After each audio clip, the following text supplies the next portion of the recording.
Good evening and welcome to Side 21 and tonight's episode of The Jungles of Paldir. My name is Hunter Grunman. I will be serving as your game master for this story, but let's go ahead and introduce tonight's players. Hi, my name is Aaron Hammondtree, and I am playing Halibor Halrod, the Halfling Wizard. Hi, I'm Goss. I'm playing Morga Stoneheart, the Goliath Paladin. Hi, my name is Emily. I'm going to be playing Abigail, the Summer Elf Druid. Hey, I'm Hunter Douglas, and I'll be playing Lethariel Brookmere, the half-wood elf bard. Alrighty, if you would like to check us out live, we are at 6 p.m. Eastern every Friday night on twitch.tv, and then we post all of our VODs the following day on YouTube on Saturdays. So if you ever want to catch up with any of our old content, one-shots, other campaigns that we've done, at Side 21 TV on YouTube is where you will find all of that stuff. We also just launched Side21.tv. This is our brand new website. Right now, it's just going to point straight to our merch, so you can go pick up t-shirts, hoodies, hats, beanies, all that fun stuff, and let us know what you think of the merch. Other than that, I think that concludes our announcements, so let's go ahead and jump into tonight's episode of The Jungles of Paldir.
Alrighty, where last we left off, a group of 4 unlikely heroes answering the call from the leadership of Baldur's Gate, sent on a mission of desperation to try and have a solution to the Bane problem. Bane having been released onto the material plane through the events of Black Hand of Fate. These adventurers sailing in a wooden sailing ship across the sea towards the jungles of Paldir, an island, in an attempt to locate an ancient sword. They, on their way, experienced some trouble in the ocean with their ship crashing into something, things being tossed around, a couple of them being knocked unconscious, the others getting swept into the ocean by a torrent of water flooding into the ship, breathing it in, everybody in dire straits before being spoken to by a goddess of the sea, Umberly, a chaotic natural entity that granted them reprieve from their shipwreck, wishing their mission to be successful, having an issue with Bane herself. So after this incident in the ocean with Umberly, you guys woke up on the beach in various states on the island of Paldir, just outside the edges of this massive, dense jungle that was your destination. So after getting yourselves together, you made your way along the river that led from out of the jungle for hours and hours, burning that whole first day on travel, eventually making your way to a clearing in the jungle and seeing some humanoid-like looking footprints, some very large humanoid footprints.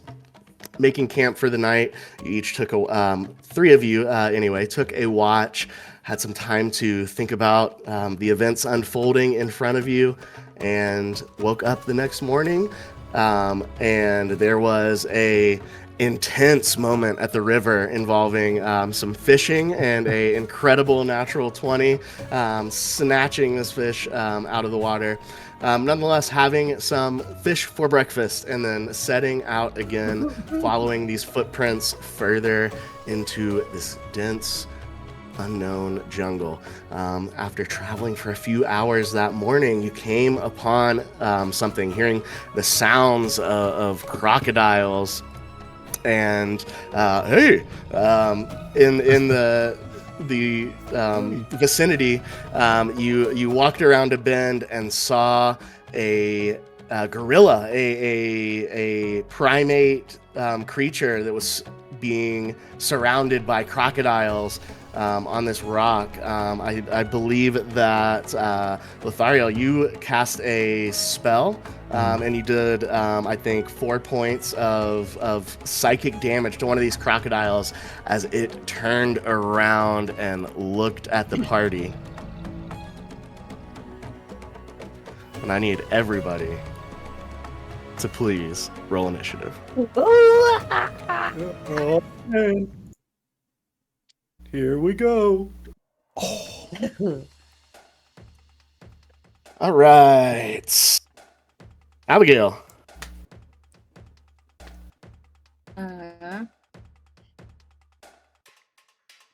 5. Halbor. I got a 10. 10. Lothario. Natural 20 for a 22. Shoo. And why is this happening? Morga. I got a 20, not natural. 20, not natural. Okay.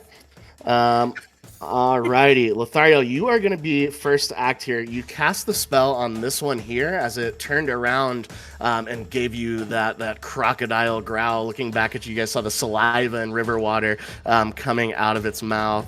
What would you like to do? Okay. Does that counts as my action, my one spell that I did? No, that was prior to initiative. You have your full turn. Oh, sick. I didn't think this far. Oh no. I'm going to then Lothario and Hunter did not think this far. Going to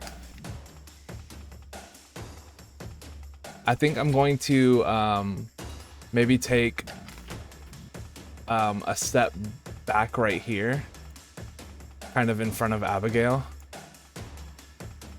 And I'm going to hold... I think I will hold a dagger attack in case one of them rushes us. Okay. That's it. Alrighty, Morga, that would be your turn.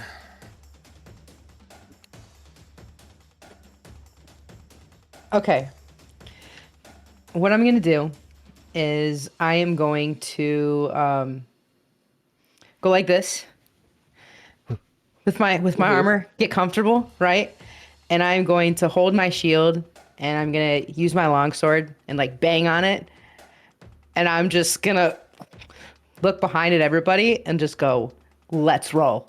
And then I'm going to run.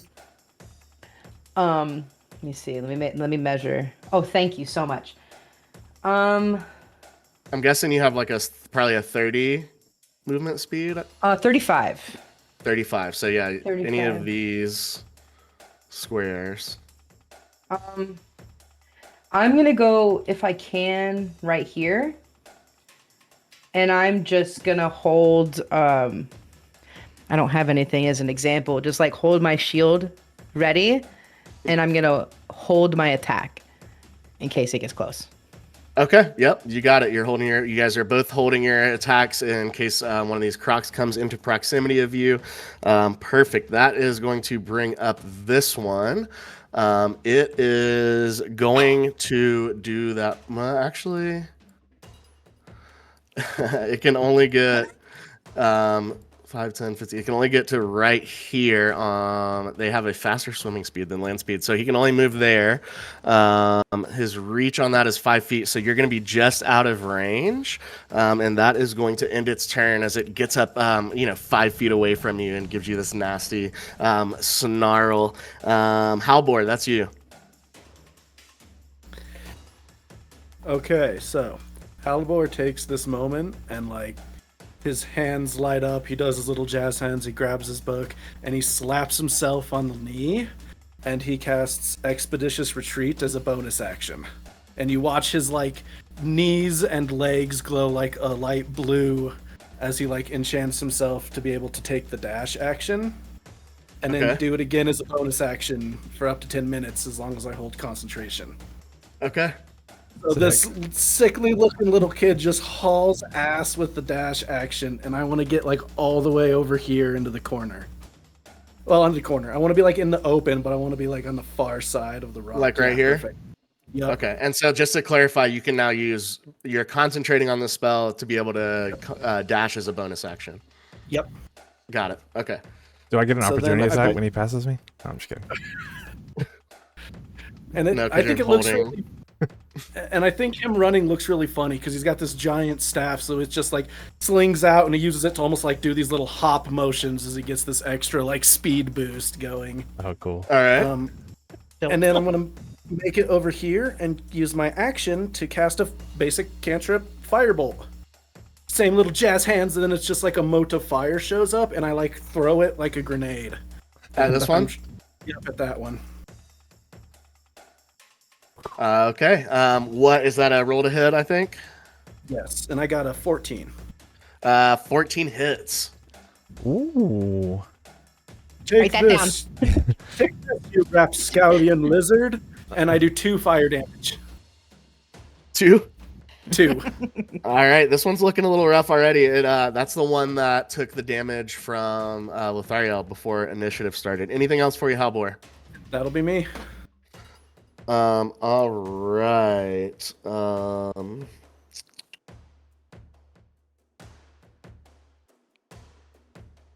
Small one's faster That than is he looks. going to bring up this guy here.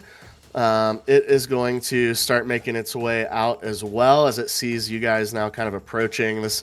They kind of had this gorilla on the rope, so not necessarily super threatened by it. 1, 2. It can only kind of get right here, so it's getting close to you, Halbor, but not able to get to you on its turn. That is going to bring up this one. It is going to go up on the rock and attack the gorilla. No. This is a bite attack. That is a natural 1. It goes to bite, and the gorilla does a little somersault backwards and kind of hops and lands on the back part of the rock, causing the crocodile to miss. Abigail, that is you. Okay. I would like to get up behind this rock. What's your movement speed? 30. So as close to that rock as I can get. You can get right there. And then I would like to cast Primal Savagery on my hand and hold my action to swipe with that the second one of them comes near us. Okay, sounds good. You're holding your action there as well. All right. And this you guys is see bring... oops, sorry. You guys see her eyes get slitted and goat-like, and you see her nails grow out from the pretty manicure they have into just claws, and she just has this crazed expression on her face, letting that Feywild out just a little bit.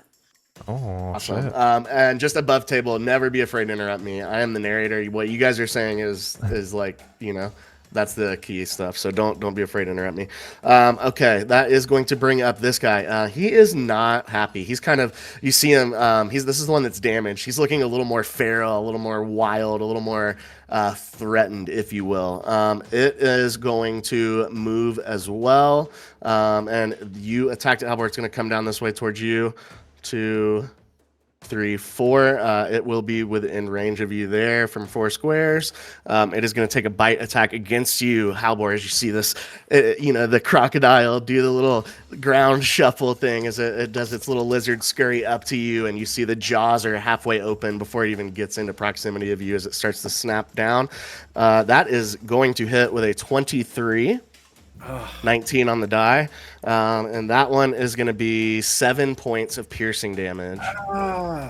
I need you to make a Dexterity saving throw. I got a 5.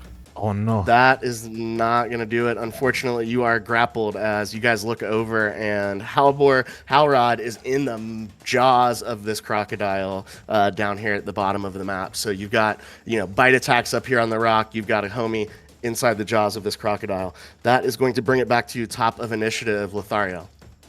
Abigail, do we need to save him? I'd advise it. All right. I'm going to Yeah, he's hurt bad. yeah. I want to use oh no, I don't want to do that though. Oh goodness. 30. Okay. Well, ouch. I'm going to use dissonant whispers again. Okay. On the one that is holding our boy. Okay. And that's going to be a wisdom 13 save. You got it. This has a +0. So you said 13? Yes.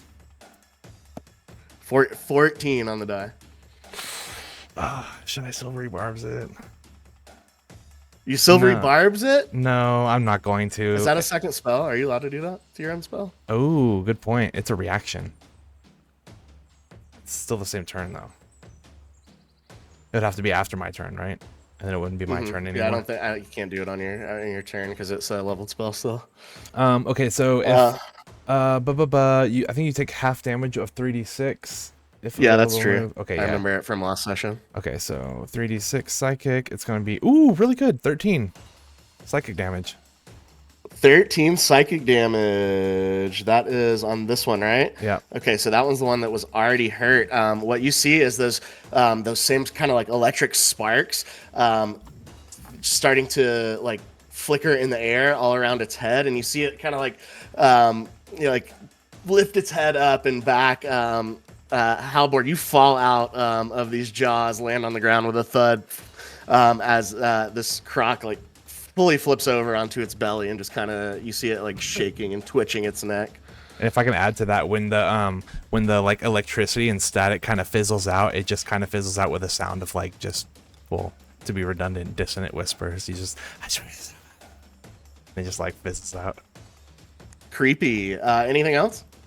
I'm going to also use my movement to get Wait, this one's not done. right up here behind Abigail.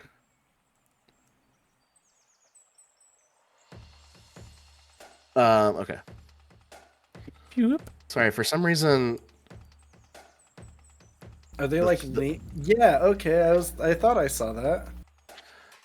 Okay, well, this one down here is dead. Bye. Okay, Morga. So what Morga's gonna do is, out of the corner of her eye, she's just gonna see Abigail's eyes just change, and not having ever seen that before, just kind of goes, doesn't know how to process this, and then and the other down yonder sees her new little friend being just absolutely destroyed. Flailing. And all she does is just goes, little buddy, and then she's just gonna take her shield and take her longsword, and I'm just gonna move a little forward so I can be in range of this croc right here, and I'm just gonna whack the heck out of it because I'm upset because my best friend is now being attacked, and my other friend just completely changed, and I'm just completely confused. So there's just a lot of feelings. So I'm going to, I just had a brain fart. I just hit DC and then it goes through, right? So whatever you're attacking with, there'll be a 2-hit button in front of the damage roll for that weapon. Okay, yes. It's under the hit DC. 9. 9 unfortunately misses. You are caught up. You're emotional. You're swinging wildly. You don't know what's going on. You said it yourself. Is that I think at your level, that's probably your only attack. I do you have a bonus action? I do have a bonus action, What you got?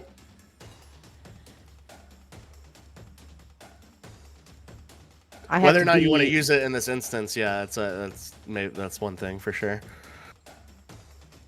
Can I you just don't have to take it? Shove it, or that would be an action, wouldn't it? That would be considered an unarmed attack, which is an action. Okay. So for Well, bonus actions, you have looks like mostly healing and purify poison would be your lay on hands abilities. And if I attacked, then I'd have something else. But so instead, since I failed in true Morga fashion, I'm just gonna growl at it. It growls back. Do it, growl. Awesome. All right, that is actually going to bring up its turn. So it is going to snap right back at you, Morga. Great. This is it just has its bite attack. Not a complicated monster for sure. That is a 12 to hit. I believe that definitely misses you in your heavy armor. It does. So that is going to end its turn as you see it snapping its jaws and whiffing in the air. Halbor, you are bleeding on the ground. A lot. You are prone. What would you like to do? Stand up, scream. And Screaming is a free action. And then I did roll to maintain my concentration on Expeditious Retreat. I got an 11, so I'm pretty sure I saved. Yeah, that saves for sure. So then I will use... It's 10 or half the damage, whichever is higher. Okay, I thought so. Wanted to be sure. So then I stand up, and then I'm going to use my dash action to just double whatever I have left. And then I'm going to run right behind Morga. So with dash, you would have, you'd have half your movement that you normally have, plus a whole nother instance of your movement. So it's probably something like 45 or something like that. It'd be 1.5, basically. I run behind Morga, and then I just scurry up her back as she's engaged in combat. And I just, like, cling to her shoulder, and I'm like, I'm sorry, I'm so hurt. And I'm, like, a little distraught. And then you see this, like, fireball just, like, shoot over your shoulder at the fucking crocodile in your face. As I try to... So if you're going to be on her shoulder before you shoot, which is what you said, this will be at disadvantage. Do it. Okay. I wasn't going to until you said do it. I rolled a 7. Nice. A 7 does not hit. These are unarmored beasts, pretty low AC, but 7 is not. It's not that low. So you're just close as you scurry back. You scurrying up her back. I think you like kind of start to prepare it just a little too early, and so you shoot like it goes like over the head of the gorilla and like into the trees. Luckily, this seems to be a really humid kind of environment, so not a huge risk. You think of fire's fire, but yeah, you before you like bring your hand down enough, it fires off and goes back into the forest. Anything else for your turn? And I just go, I'm sorry. It's scary out here. And that'll be my turn.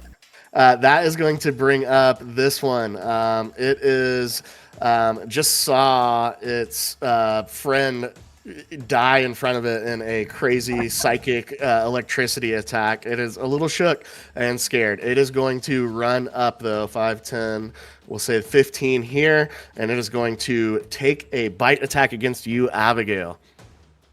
Does that use my held action then? Now? You have not had a turn yet. Yes, so it would. Nice. You can go ahead and take an attack against it. Go for it. Schmack it. I've been absolutely worthless. Dirty 20. Hey, dirty 20 definitely hits. B.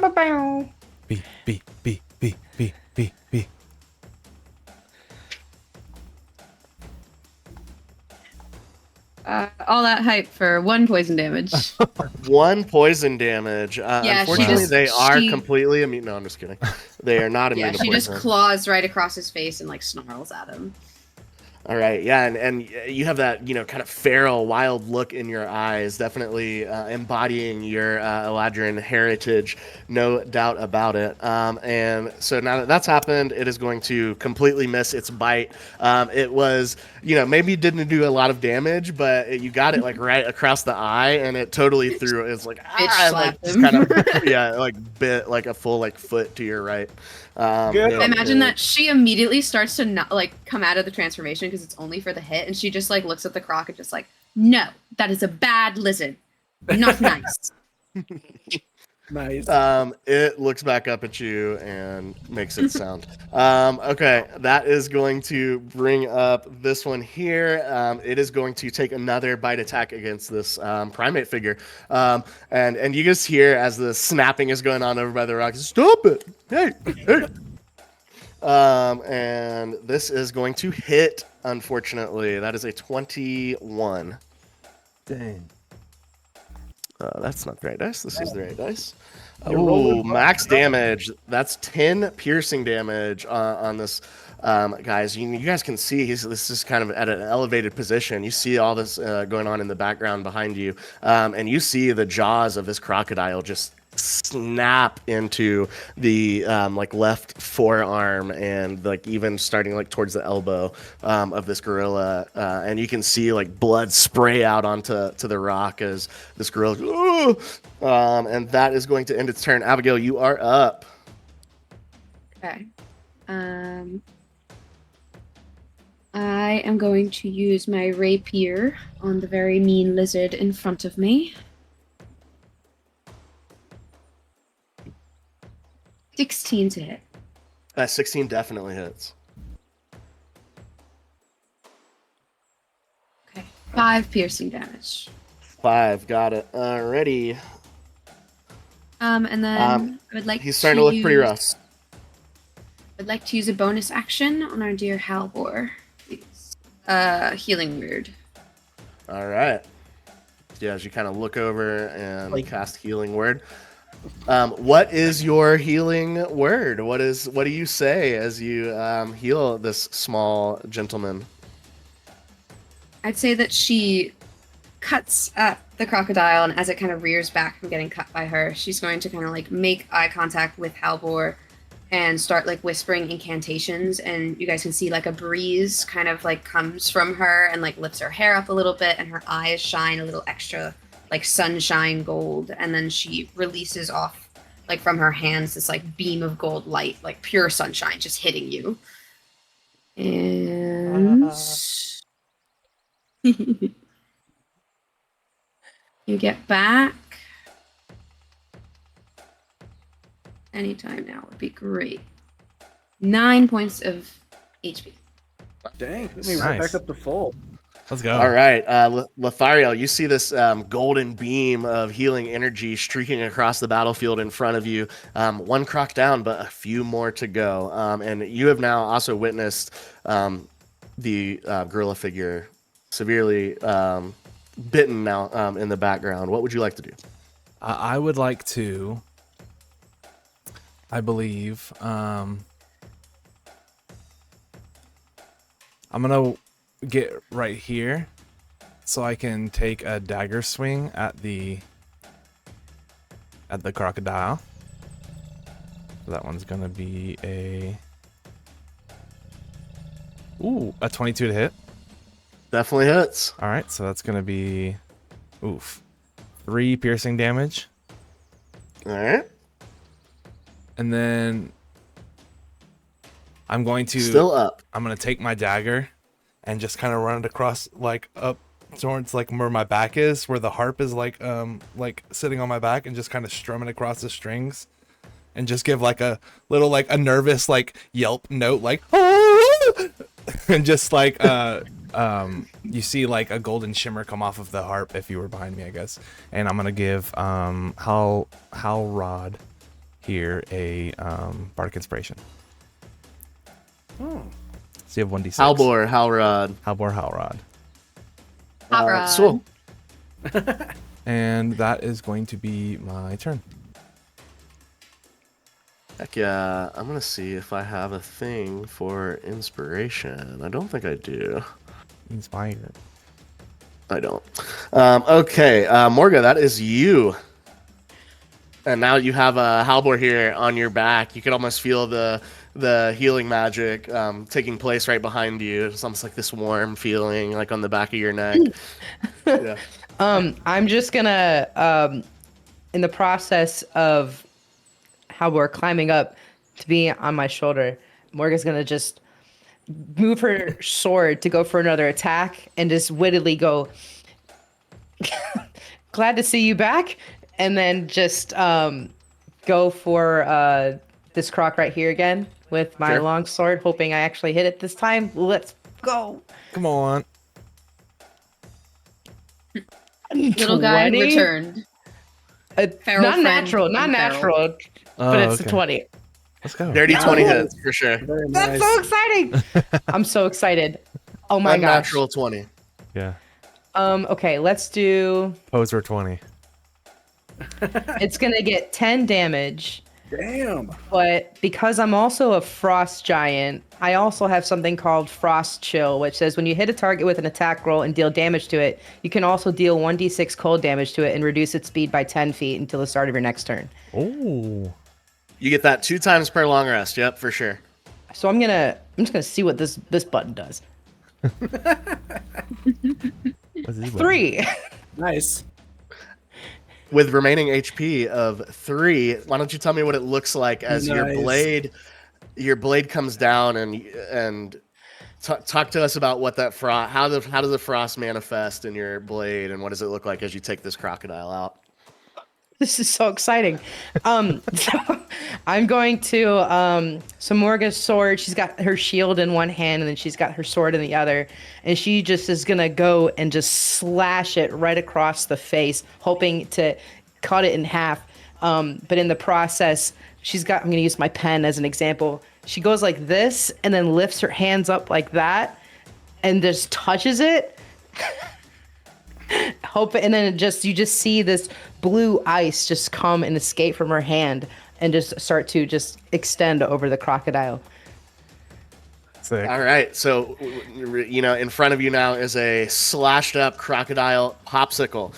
Anything else for you, Morga? I would like Roxicle. Your band. Popsicle. Time out. We're gonna. I say we because I got my buddy on my shoulder. I still have a movement, so what I'm gonna do. I'm gonna have to do this. I'm gonna try to get as close to this as possible to the other crocodile over here. So if you're gonna carry Halbor with you, your movement speed will be halved. So what's your movement speed is 35. 35. So we'll say you can move about Like 20 feet, like 20 just feet. under 18. Even That's though I'm fine. only 20, even though I'm only 25 pounds. Yeah. Damn. It's okay. It's okay. So, but that's so 5, 10, 15, 20. I can get like about right there. Cool. And what I'm gonna do is as we get there, I want to look at the crocodile, hoping and just like trying to just go like, hey, over here, hoping to distract it to look at me instead of the Trying to gorilla. draw a threat. Make a intimidation check for me, please. As you attempt to draw the threat off of the gorilla here. 20 not natural. Oh A my natural gosh. dirty 20. Yeah, and I think I should go to the lottery. I think and you've kind of been doing the shield and sword. Like I think that you get up there and you start to make some racket, and this thing definitely turns and looks at you with steely eyes, and blood now dripping with mixed with that thick crocodile saliva, looking right at you. What else, Morga? Ew. I'm just gonna quietly under my breath be like, Halbor, don't panic. And that'll be my turn. And as you hear these words, reach your ears. Don't panic. It is your turn, Halbor. I panic. And yeah, I was gonna say, and you say that, and you feel me like stiffen up a little bit, and then I'm just like, It's like a self-imposed chant where he just goes, "I'm not afraid. I've read this in a book. I'm not afraid. I've read this in a book." And you see his hands like light up again, and he casts magic missile.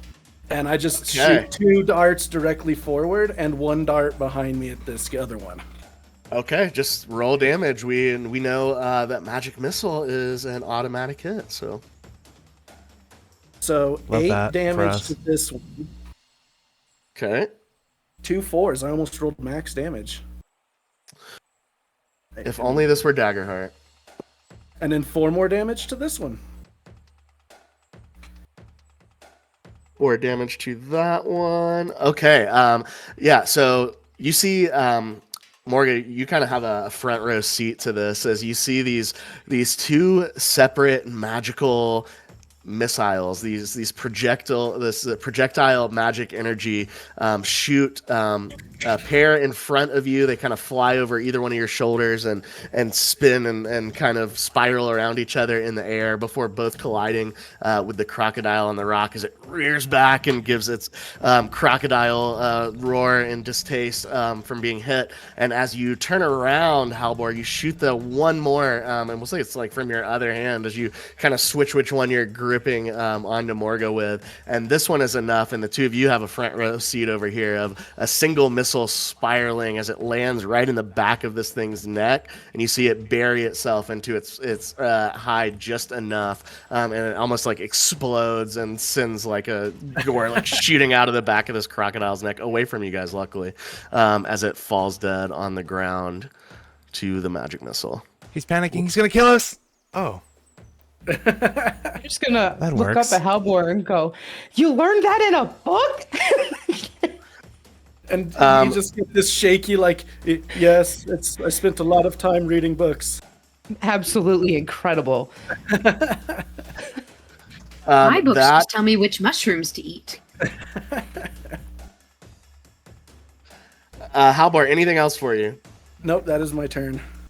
All right, that is going to bring up the only remaining croc here, having successfully intimidated, or we'll say the intimidation check was to draw its threat, right? So having succeeded at that, it's going to hop down a couple spaces, not really relieving range of the gorilla, unfortunately, but getting close enough to you to make a bite at you, Morga, as you enticed it to do.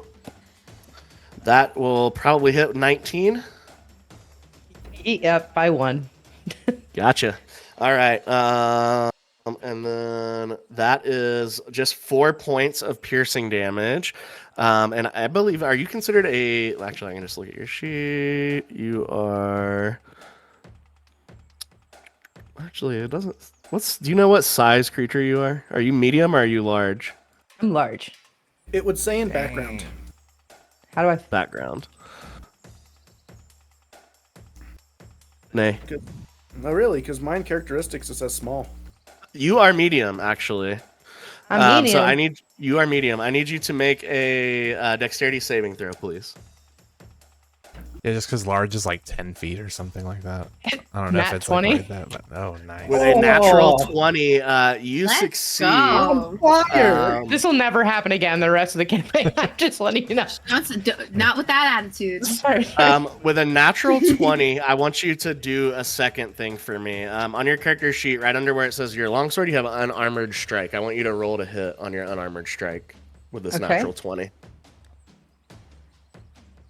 Get him, Morga. Pop him. So just roll to hit. Yep, just that. Hit DC +5. 24. With a 24, so here's what happens on this natural 20. This crocodile, drawn in by your threatening sound and movement towards him, hops down off this rock, and he starts to go for the bite even as he's dropping down off the rock. So like POV, you're like looking down at this rock, like jumping at your face with its jaws open. And what you're able to do as it does get a bite on you, you're able to, in your Goliath size, just instead of being grappled by it, you take a natural kind of instinctual reaction and swing the arm that it's grappled to you by, and you actually inadvertently just crush it against the side of this boulder that's right here. And with only 5 hit points remaining on a natural 20 dexterity check to not be grappled, you just fling this thing with the force of a Goliath arm swinging into this rock. And you get a little bit of blood on the gorilla here. However, That's incredible. that is going to bring an end That was to our combat here. B, are you Morga, okay? that was incredible. I'm more than was- fine. Oh my god! Oh, thank you. Are you okay? Do you guys have any bandages or anything? There's one left. Get him. I'm gonna reach up to help get him down, but in the process, I'm gonna cast. I'm gonna lay on hands. On him. Okay. With consent. I don't. I could. I don't know how to. As a bonus act, I don't know how to.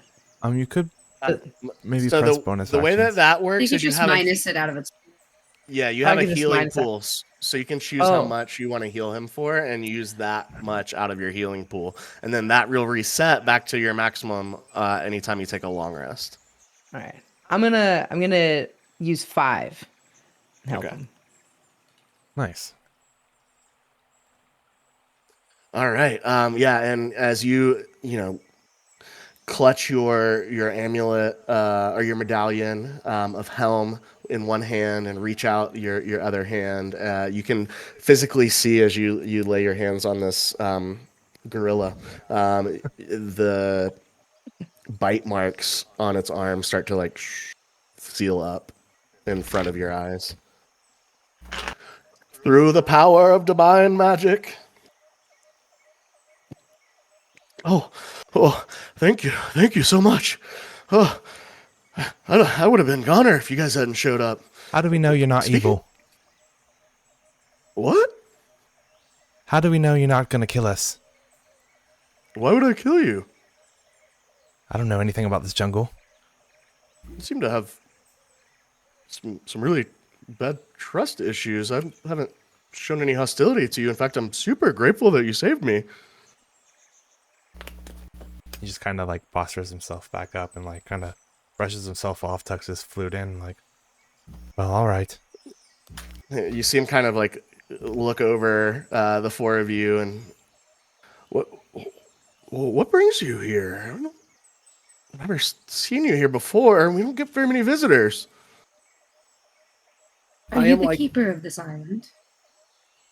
Oh no, I'm how terribly rude of me. My name is Gorman. I'm from a nearby settlement of my kindred. I was out doing a research mission. You see, I'm a bit of a biologist or scientist for my people. I was out here studying the social behavior of crocodiles, and well, I think I got a little too close. I am like so hunched. I'm a C right now. I'm so hunched over writing in my book like gorilla can talk. Gorilla is a scientist. Yeah, does this Like I'm like scribbling furiously. Into a Imagine you opening the book like on Morga's head and just like writing. I'm over here like. does this look like to us? Now, I've never seen a gorilla in real life, but I've read about them. And so does this, and seen pictures or drawings. But does this look like a normal gorilla? Like, I'm concerned why he's able to talk. Make a. I'll say you can, and which one you choose will affect the answer that I give you. But you can make like a nature and arcana here. I think either of those two. Okay, I will do that, and it will be. Doesn't matter. I'm gonna do nature. I'm gonna do arcana. Okay. Because there's got to be something magical going on here. If he can talk, that's crazy. Ooh, 17. So with a 17, this is Faerun, right? This is you're familiar with Kinku and Loxodon and Tabaxi. There are certainly many animal races that populate this world. This is one that you haven't encountered before. I don't think, though, that given just your awareness of this realm, that this would necessarily come across to you as something inherently hostile or like I guess what I'm saying is you're not sure if this is magic or something you've just never seen before. Gotcha. Can you and all of your... Abigail. Oh, please go ahead. You first. Can you and all of your people speak this way? Of course. Do your people all speak this way? Oh, I kind of like look around at Hey, he everybody. kind of like looks at the rest of you, like and gives you like, is this dude good? Like kind of look.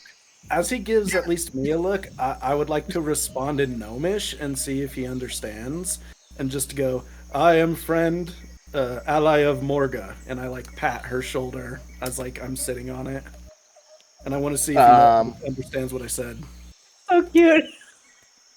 He looks confused now. He's like starting to get more confused, I think, as this conversation goes on about you guys. It does not appear that he understood the Gnomish. I'm taking more notes, like might not know specific creature dialect, stick to common.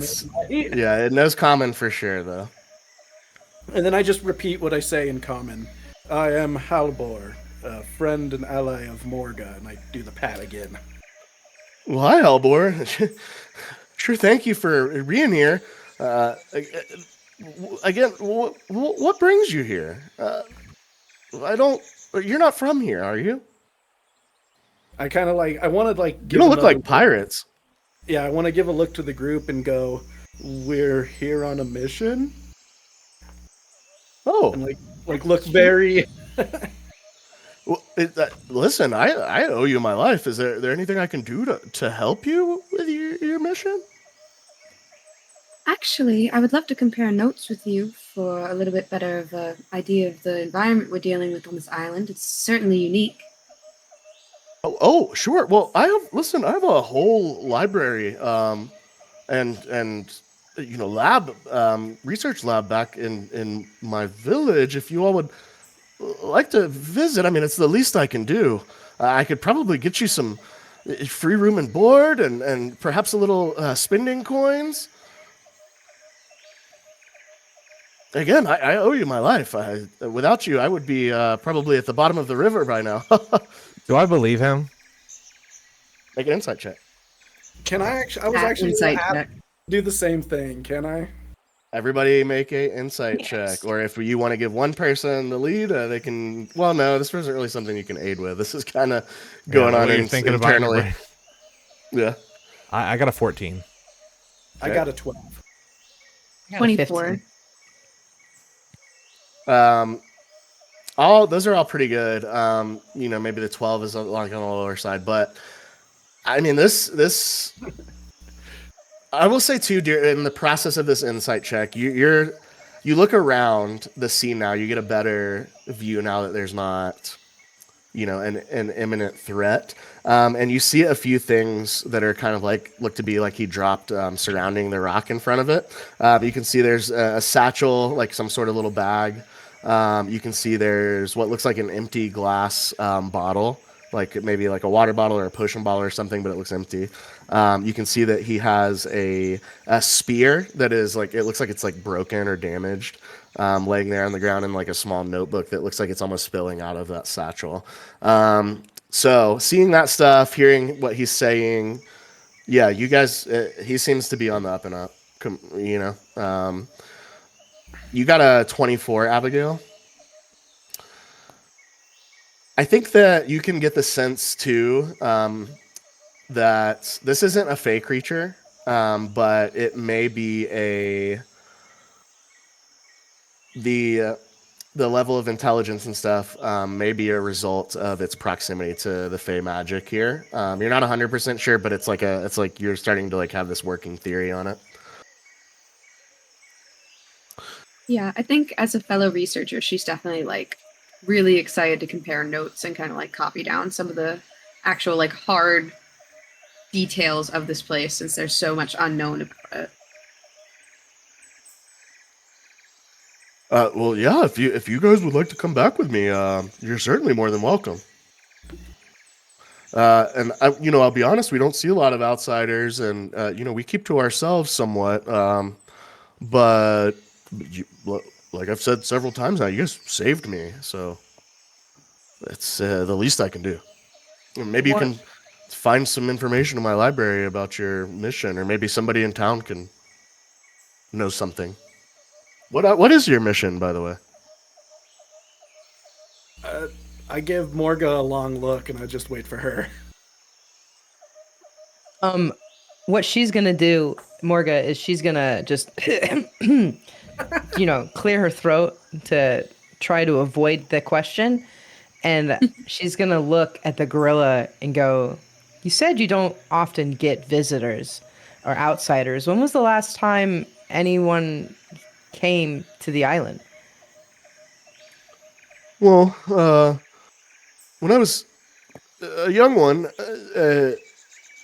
a small dinghy of pirates came down the river. Luckily, they passed by our village without seeing us, but really, that's about it. We don't see humans ever, really. Ah, They have weird birds That's- here in the jungle. and fish.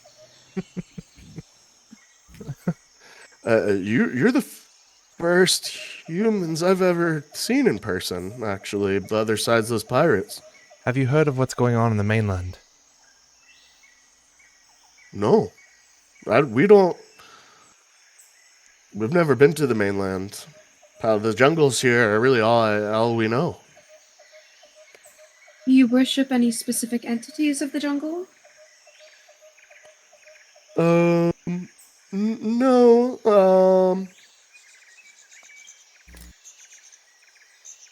We live by the guidance of our ancestors. More so than any god or deity, but I know of these things. I've studied them from what little texts and things we have recovered as a village over the years. We know, somewhat of the deities of men. What do you know of Bane? Let's see. I've never heard that one. Is that a god too? Imagine all of evil comprised into one entity that is a betrayer god, and now in our plane of existence. Oh, that sounds scary. It's scary. Very scary. And we were sent here to find something that can hopefully help with that. Oh. Well, how do you know it's here? Kind of look Magic. at B. That's a good point. I literally just shout magic at him. Magic. Yeah. The same thing I did to the crocodiles. I'm gonna give a witty answer, hoping that it's something that he'll believe, and just go, "We took a dart and I threw it at a map and it landed us here." A magic dart. Okay. You saw Well- we used magic darts to kill the crocodiles, did we not? That's true. Oh I my can't. God. There's nothing I can. You guys, everything you're saying makes total sense. And he starts to like gather up his thing. So, if there's anything I can do to help, just let me know. I would love to see this village of yours and at least get indoors for a minute. It's a bit dingy out here. We do have doors Perfect. and windows. Oh, look at that. Do you have food? Oh, we have food. All right. I'm just gonna pick myself up and go. All right, let's go. Lead the way, Gorman. Sure, and he is going to say, "All right." And you see him like throw his satchel around his shoulder, and you see him like tuck his little notebook back and the glass vial back into the satchel, and he like clasps it up, kind of ties it off for a second, and he picks up his broken spear, and he just kind of throws down the bottom half that like broke off, so he now just kind of has like this short spear, and he's like, "All right, right this way." And he kind of starts to head off this way into the jungle, with you following behind him. And you can kind of hear him, like, he's still, like, talking to you guys as you're walking that way. And he's like, Orbach even has a basement door. And you guys head off into the jungle. And I think we're going to take just a quick break here and be back in just a minute. Heck yeah. Nice. Gorman, Good. Gorman. As we pick back up here, you guys are following Gorman, the gorilla, and you are heading further into the jungle, down the side of this river. We are going to do this. River map. As you guys make your way down this path, you guys are kind of chatting with Gorman, and he's talking to you about himself and his village. And he's saying, "All right, well, yeah, we're gonna follow the river here for a couple miles, and then we'll get to Banthura. That's where I live. As I told you, I'm a researcher. I was out here documenting the social behavior of crocodiles." And yeah, I'm interested in seeing if we can help you in any way on your mission. Perhaps there's some more information to be gained. And you see him reach into the brown satchel that he had at his side, and you see him pull out what looks like kind of like a scroll, and it's got like the frayed kind of edges that have like the notches in them, and he hands it. Who's right behind Gorman here? Not me. I'll be right behind him. Morga, he turns around and he says, "Well, this is something that maybe can help," and he hands you this piece of parchment. And you I'm gonna take it and give it to Albert. Just lift it up to him. Okay. And yeah, do you open it? Oh yeah. I'm just like, sure. Wow, fascinating. They actually have literature out here. Well, it's not literature exactly. And you open it up and you see this.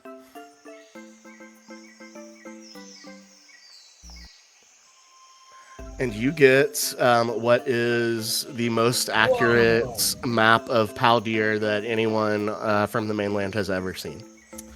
It is not marked in any way. It seems to be put together through just visual elements. It doesn't seem like there's any kind of really markings on it in any way, but I will say you guys notice a couple of things on here. The first thing that you notice is this.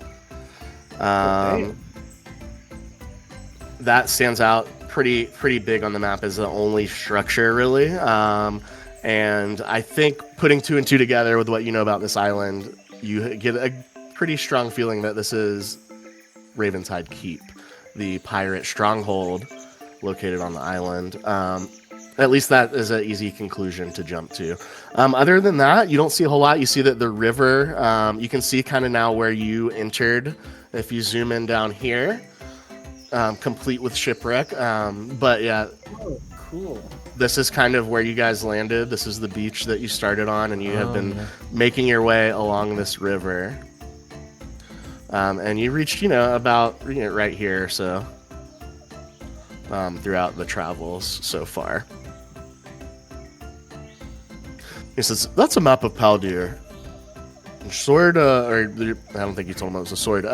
Whatever you're looking for is somewhere on this map." As we're walking, I'm just gonna, knowing that like I just feel the paper like pumping into me as Albert's reading it, but I'm just gonna look at Gorman and say, so what kind of animals do you usually see on the island? Any of them that are really dangerous in your studies? Oh, sure. We've seen, tigers and snakes. There's tons of poisonous insects and reptilian creatures like frogs and lizards. Thariel starts sweating bullets.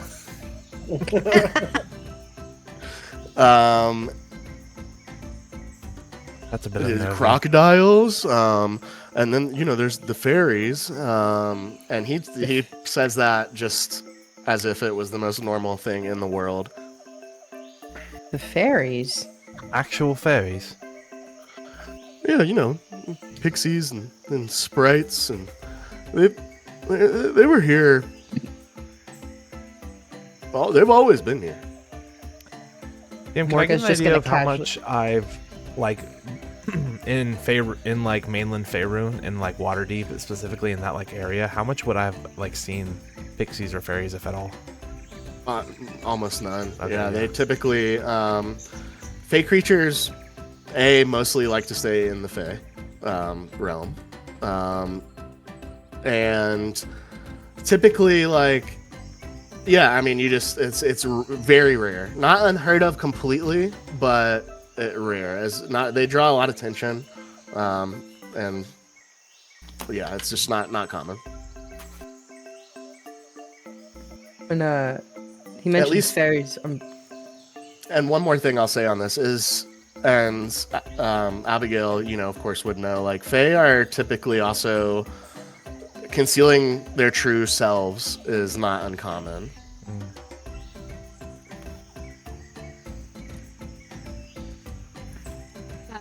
I would say, knowing that and my background, would I be able to make history check or any sort of insight on him towards if these seem like they're scary fairies or if they're just kind of around and minding their business kind of? Make an insight check to see if you could pick up anything layered in that statement. 24. Yes, let's go. 24 is really good. It's very subtle, and on first thinking, most of you just sounded like it was rattled off just the same as all the other animals and creatures that he was listing. But you catch just a hint in his voice, and it almost speaks to you get a sense of duality of his feelings on this, and it is a combination of respect and fear. All right, average response, yeah. You don't get you get a sense too, I'll say with a 24, that's really good. You don't get a sense that the fear is necessarily because they are threatened by the Fae, but it's more of a understanding of the power that they wield. So, yeah. I think I like it here. I kind of speak up and I'm like, Gorman, my good gorilla, this is a fascinating island. And then I kind of lean over and I go, Morga, this is amazing. You should get a look at this map. And I'm dropping it in front of you and the map. Actively going like this. Yeah, exactly. The hyper focus is real. Is I'm trying to fake sketch a map somewhere in my notebook. I can't technically do it great, but there's a blob, and I'm the river's right here, and it's just a big circle with a line up. Make a Halbor. Make a give me just a dex check. I'll tell you what. You can do a saving throw. The saving throw. I think it's the same for you, actually. Either way. Well, I technically did the saving throw when you said it because I like it better, but that one was a nat 20 for 23. Okay, yeah, you are operating with the proficiency of a surgeon in this moment. Your hand dexterity is unmatched as you're kind of because you're riding, right? Yeah, like you're. It's like trying to paint a picture while you're riding a horse or something. Like, you know what I mean? Like, it's not easy to do. So, but you're like, you've got like a firm grasp on your notebook that you've had, attached to your hip most of your life. So, you're no stranger to taking notes under duress, and this is no exception. I'm happy. Lothariel takes a couple steps up towards Morgan. Oh, holy shit, Gorman. Dyslexia. GOR''MUN. Oh, Oh, that's not how I wrote it. Okay. I did Gorman. Cool. This is Gourmand. But while we're walking, and he says, "This is actually quite helpful. Thank you. But why help us?" Well, you said you were trying to save the world. Why wouldn't I help you? I live in the world. You did lead pretty strong there, Letty. Well, Not that it's not worth it. Bane's scary. well, we appreciate it. And I'll just kind of like fall back a little bit towards B again in the walk. Hey, no problem. I like your mask. He kind of just adjusts it on his face. You play music? I do. So we have a nightly drum performance back in town. Maybe you could. His head play with kind them. of comes up a little bit, like as he says this. Ooh, Wait, Abigail like shakes his shoulder. Oh, Letty, we gotta. Come on, that's gonna be fun. She's just shaking him now. And kind of withdraws a little bit, and he's like, "Yes, that sounds actually pretty fun." All right, well, we should be there in like another 30 minutes. Do you guys have any other questions about anything? Yes, who taught you? And I just like launch into this tirade of like, who taught you architecture? How did you know what a window is? What kind of languages do you know? I've got like a list of questions I've been writing on, like just farther down. And you don't have to answer all of them, but legitimately he goes like, who taught you architecture? That's a wondrous thing out here in the jungle. Oh, well, and he starts to list like his great grandfather, and he had an uncle on his mother's side who was really into understanding like the structural integrity of different materials that can be commonly found in the jungle. And he starts to go into like the details of like what types of trees that like he prefers for, certain types of experiments or structures and as compared to others. And yeah, and this conversation goes on for, a few minutes. Abigail's also listening. Like I say, yeah, like I fully disassociate from the jungle, and I'm just like, fascinating. So you came up with, these tests on your own. This, and I'm, very enthralled in this conversation. As we're walking. Oh, God. I was just saying, as this is all happening, I'm gonna go, oh, look, a bird. Just like completely in my own little world. Oh, you see that? Can I roll a nature check to see if Abigail could tell her what kind of bird it is? Absolutely. In my full druidry. I got a 7. Whoa. My druidry failed me. I want you to make up a name of not whatever, like the wrong bird, as you tell him Oh, this. that's an Abanil. They're kind of rare, I think. And just like a whole flock of them flies over. I'm just gonna go, Abanil! Just out loud. You hear like a very soft like voice on the wind float from me, and I go, oh, it must be a tropical bird. Like,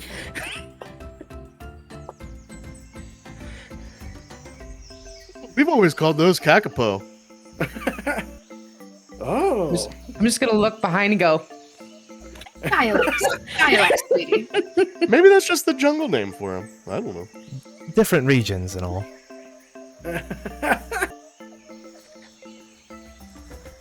Gorman, how long do you approximate we have until we get there? It should be just another 10 or 15 minutes. All right, and just kind of like start. Depends on if I see any plants along the way I need to collect. No real. Just like take out my harp and kind of just start gently strumming it, and nothing really, just like kind of like arpeggios, just like in random keys as we're walking. Cool. Yeah, so you guys walk for another few minutes through the jungle. You're still kind of along the river, and you get to right around this area on our map here. And what you see is you kind of notice there's a bit of a large clearing that opens up. And you can see in kind of like a pentagon shape, there are 5 enormous looking palm trees, bigger than any that you saw on the beach or on your way in. This seems like, maybe it's a special species, something ancient.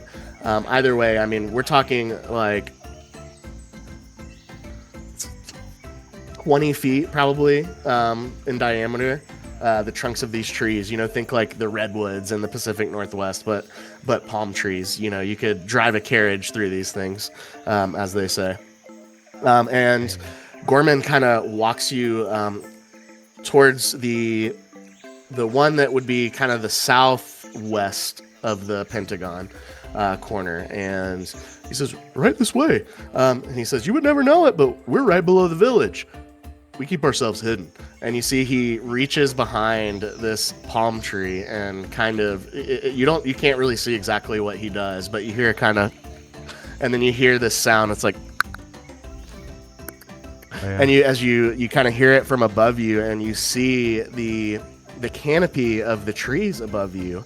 It looks like a cross section of those leaves on the bottom layer, about 10 by 10 or so, maybe like 10 by 5 feet, starts to like drop down from the rest of the canopy above you. And it looks, for the longest time as these leaves are coming down, it just looks like a square of palm leaves and jungle fauna like coming down out of the canopy of the jungle. But as it gets closer, just to where it breaks like the line of sight from where you guys are standing, the angle hits right, you can see that this is like a bamboo elevator, and you can see that it's got this kind of naturally made, it looks like wooden as well, like a kind of a chain that's like clicking along from some kind of mechanism above that is lowering it down, and it finally drops to the jungle floor, and you hear like the slight thud, and you see Gorman steps onto it and starts to kind of beckon you on. "Come on, we're gonna go up. Wait till you see Banthura." Well, we made it this far. This is fascinating. I must see more. My jaw's just gonna be on the ground, like, because I've never seen anything like this before, and just get on. The wonders of science and magic. Indeed. All right, up we go. And you see him hit the tree with his big gorilla fist, shakes a little bit, and you start to go back up. And as you guys ascend from the jungle floor into the tree trunk level and up into the canopy above, you get this beautiful top-down view of the jungle floor. You can see the river kind of stretching out down back the way that you came, also back the way that you were going before you stopped here. And eventually you do get through the trees as you kind of like pass through some leaves and canopy. It gets to like thicker leaves as you go up, and eventually it stops, and you have arrived in Banthura. Banthura. Really is quite beautiful here. Sometimes. Sometimes. Well, when you're not worrying about the rest of the world's problems, I guess you have time to do things like this. These maps have a lot of assets. I apologize for the delay. Okay. Oh, that's great. Are you kidding? Oh, that is so cool. Yeah, it gives us time to spell it. Yeah.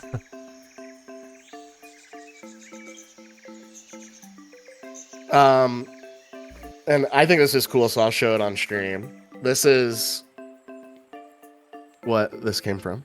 That's the original drawing that I did when I thought about what this place was going to be. Dude, that's so perfect. cool. That's cool.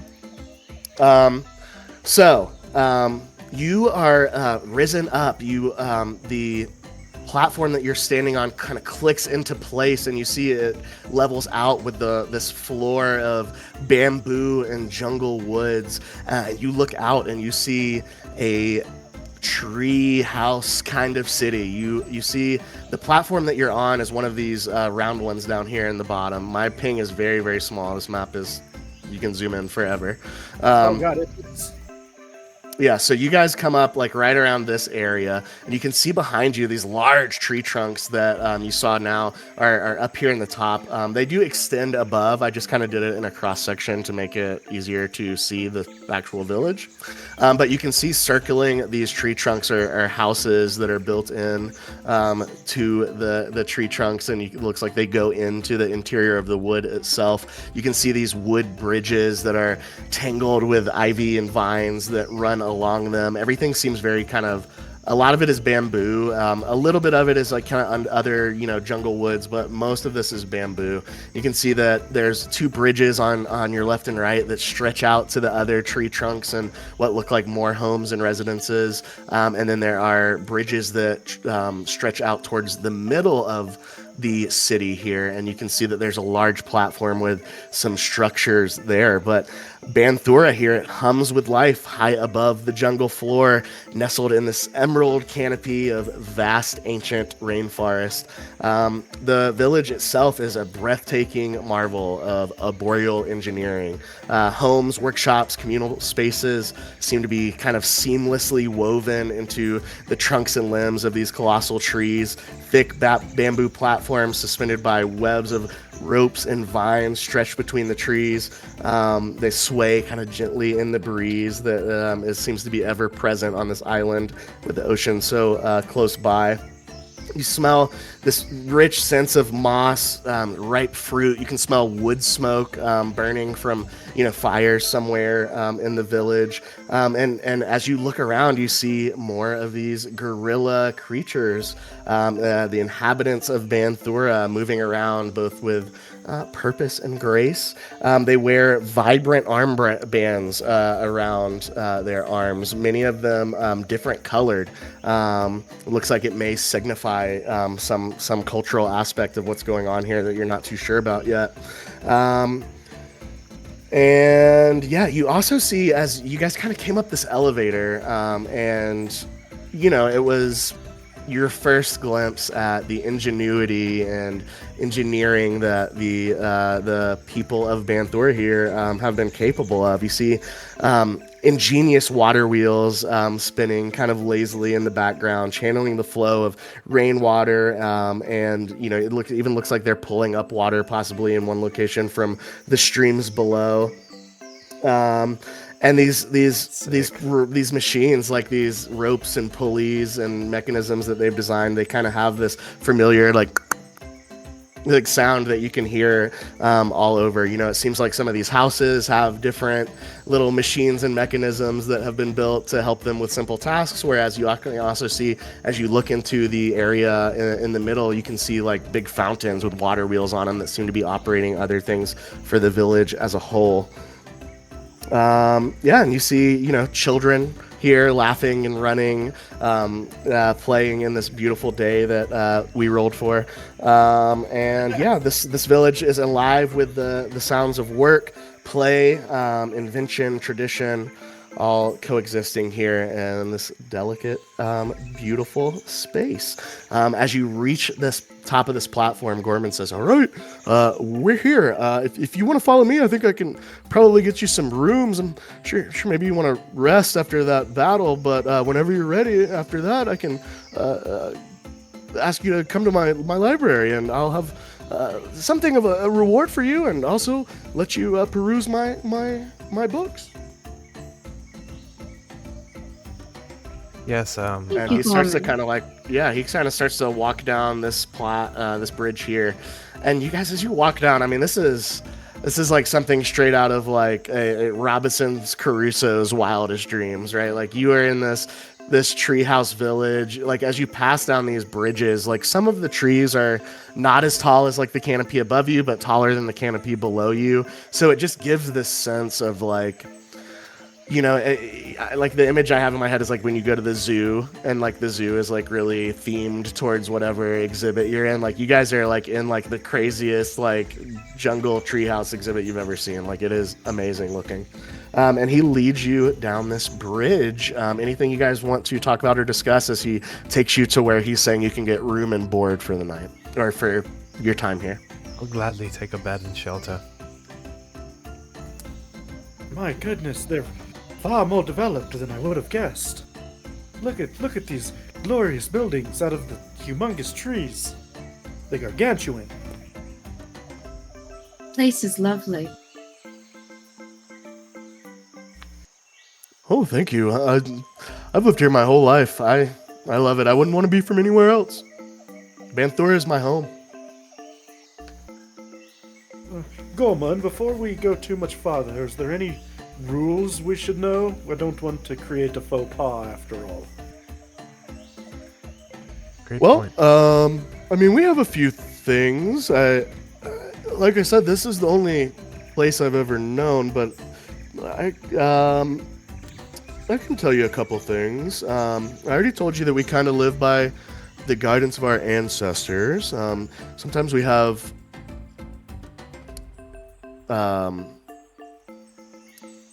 wow, the word that I'm trying to think of just evacuated my brain completely. Sometimes we have gatherings where we speak to the ancestors. We also believe that the whispering of leaves is a form of ancestors speaking to us through the jungle around us. We don't eat any meat. All of our food comes from the fruits and vegetables of the jungle. Lovely. And we love spicy food. Nice. Delicious. Well,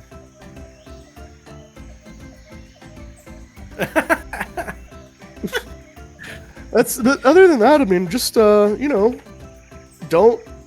steal or try and hurt or threaten anyone, and you should be fine.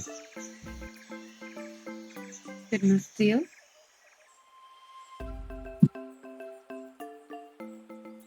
All right, and you guys get about all the way across the bridge at this time, and he hangs a right here, and he leads you to this building right here. You can see it's made of like different tree barks that seem to be cobbled together, almost like shingles or sidings on the outside. You can see moss, and there's even some like berries and mushrooms growing in some nooks and crannies in the wall. You can see it's got this beautiful almost tiled roof that looked to be made with like leaves from the jungle plants that seem to be like they were like hardened in some way to make them into like these roof tiles.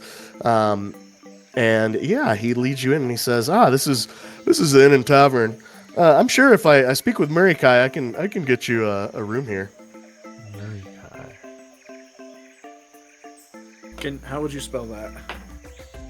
Muri apostrophe Kai. oh my god, I spelled it right first time. Let's go.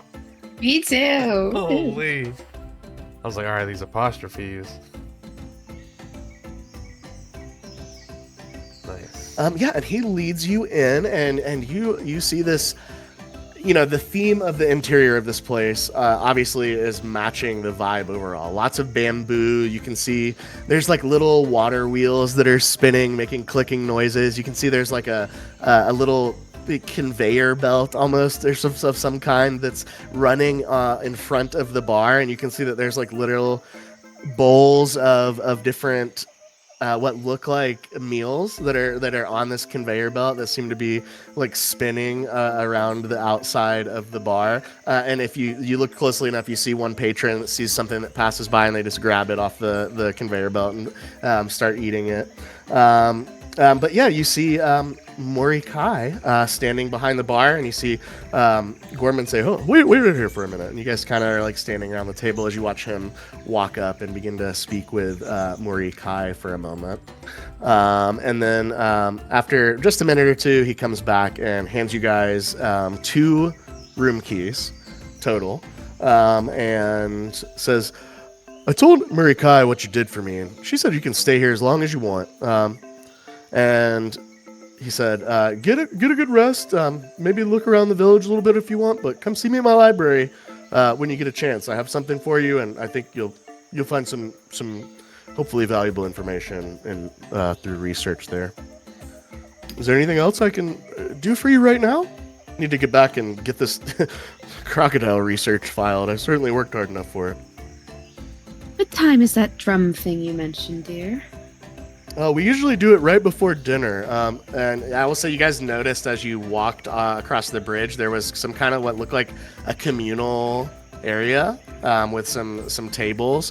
You didn't notice any chairs, but there are tables out here. And I'll say everybody make a perception check for me. Oh, God, I've been rolling like crap today. 7. 8. 14. Nice. 14. Hey. Okay. The two of you, everybody saw the tables, but the two of you also happened to glance kind of behind you right before you entered into the inn and tavern here, and you did notice these, which look to be standing hand drums. Oh, that's cool.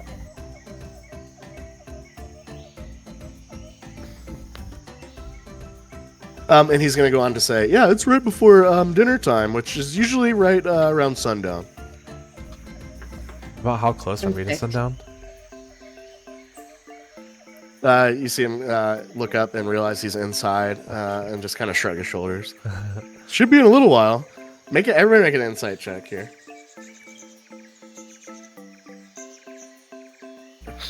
7. 10.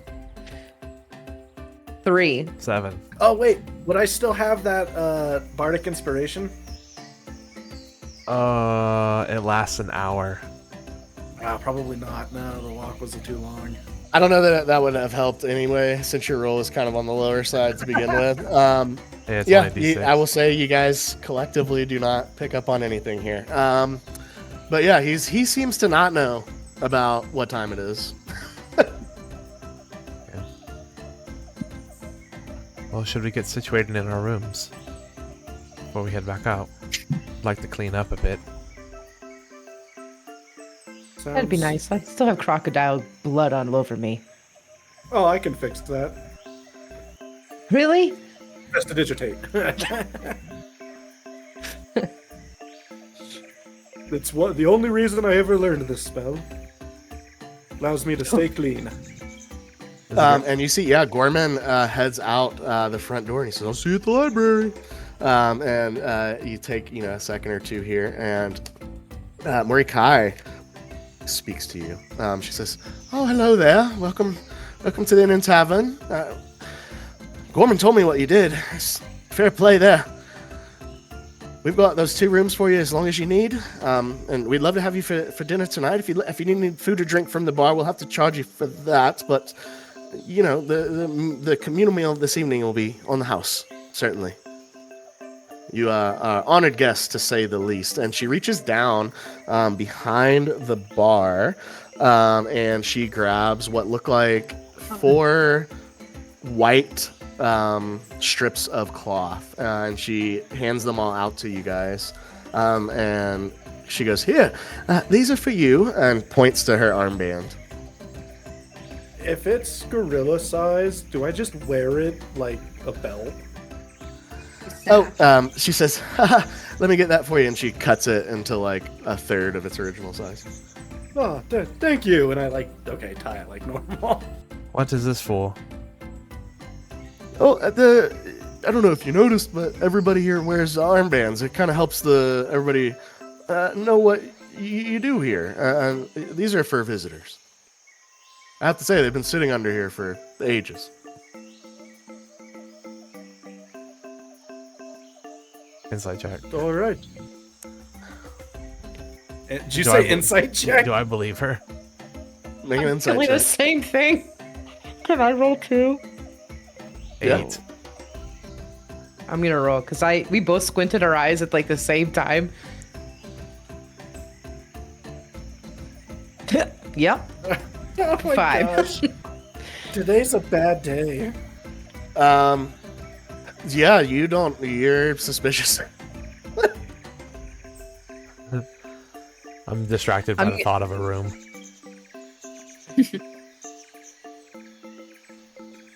Just happy to be inside.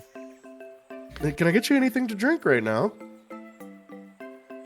Can I just fill up my cantina of water? Yeah, and she reaches out her hand and gestures for you to hand your canteen to her. Before I make What do you any mean by that? orders, what kind of currency do you use? Do we trade?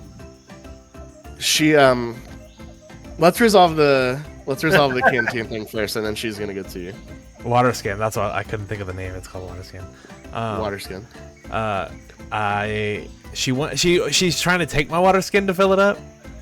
Yep. Okay, I'll hand it to her, but I'm gonna watch her very carefully.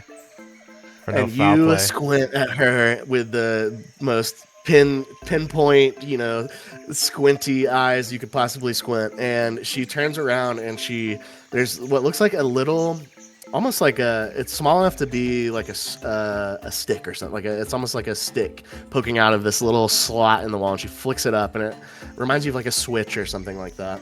And you can see that she holds your water skin underneath a spout that's coming out of the counter, like right by where that switch is. And water just starts running out of the. Oh, cool. It's like a hollowed out like bamboo, spout coming from the wall. That's cool. And you can hear the water wheel outside. Thank you. And she hands it back to you. I appreciate it. I smell it. Make a nature check or survival. Let's see if it matters either way. Maybe survival. 12. The odor is poison, and you die, unfortunately. Jeez, It guys. does It's been real. your health points plus, so where you just don't even get to make saving throws. Yeah. Nah, man, it smells like water, dude. You smell it and Smells all like the your jungle. hit dice disappear. Okay, cool. I'll take a sip and kind of pack it up. Thank you.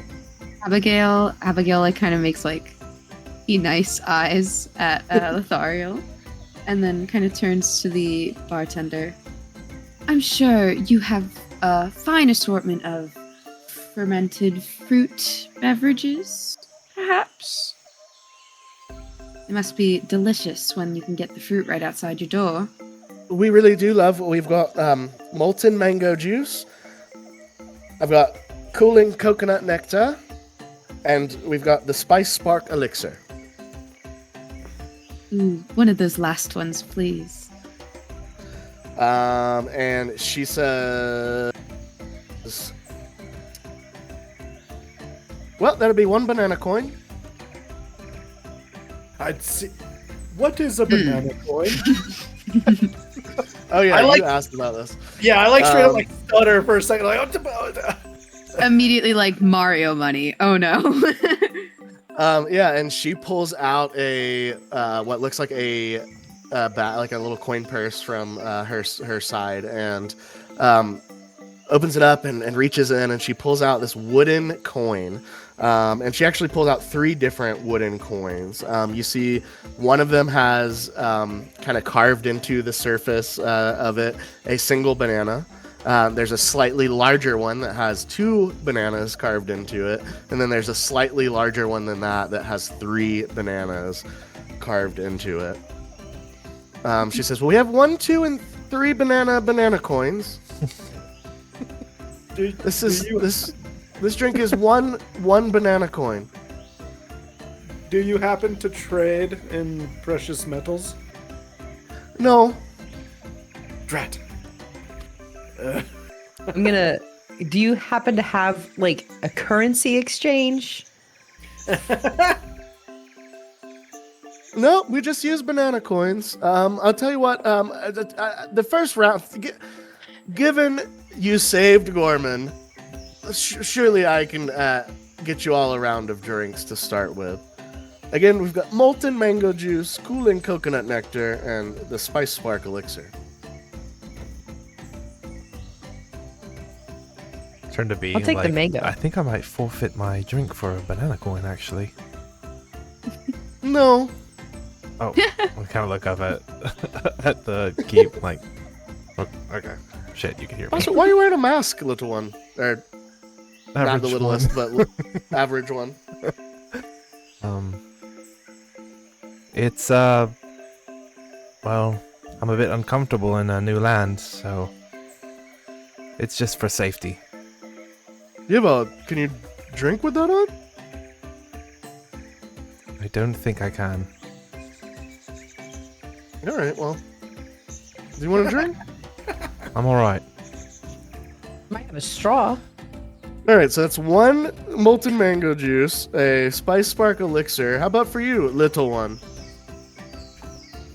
I'll also take a mango beverage, please.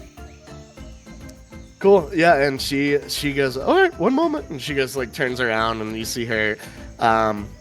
She opens up like a little like cabinet that's behind the bar, and you see her start to flip like multiple switches, and you see inside the cabinet there's like multiple of these different spouts, like the water one coming out, and they look like they're labeled. And she starts like creating these what look like cocktails for you guys, and turns around and puts the 2 molten mango juices for Morga and Halbor, and the Spice Spark elixir for Abigail down on the bar. Halbor, you cannot reach the top of this bar.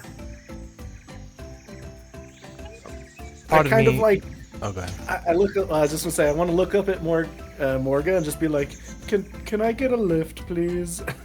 I'm just gonna kind of chuckle, and I'm just gonna grab him by the back of his shirt and just lift up to just enough to grab the drink. Actually, no. I'm gonna try to sit him on the bar. Okay, yeah, easy enough. Yeah. Cool. If we did not want to anger our proprietor by me standing on here if it wasn't allowed. Oh, it'll be all right. Yorokai, I'd like to ask a favor if you have it.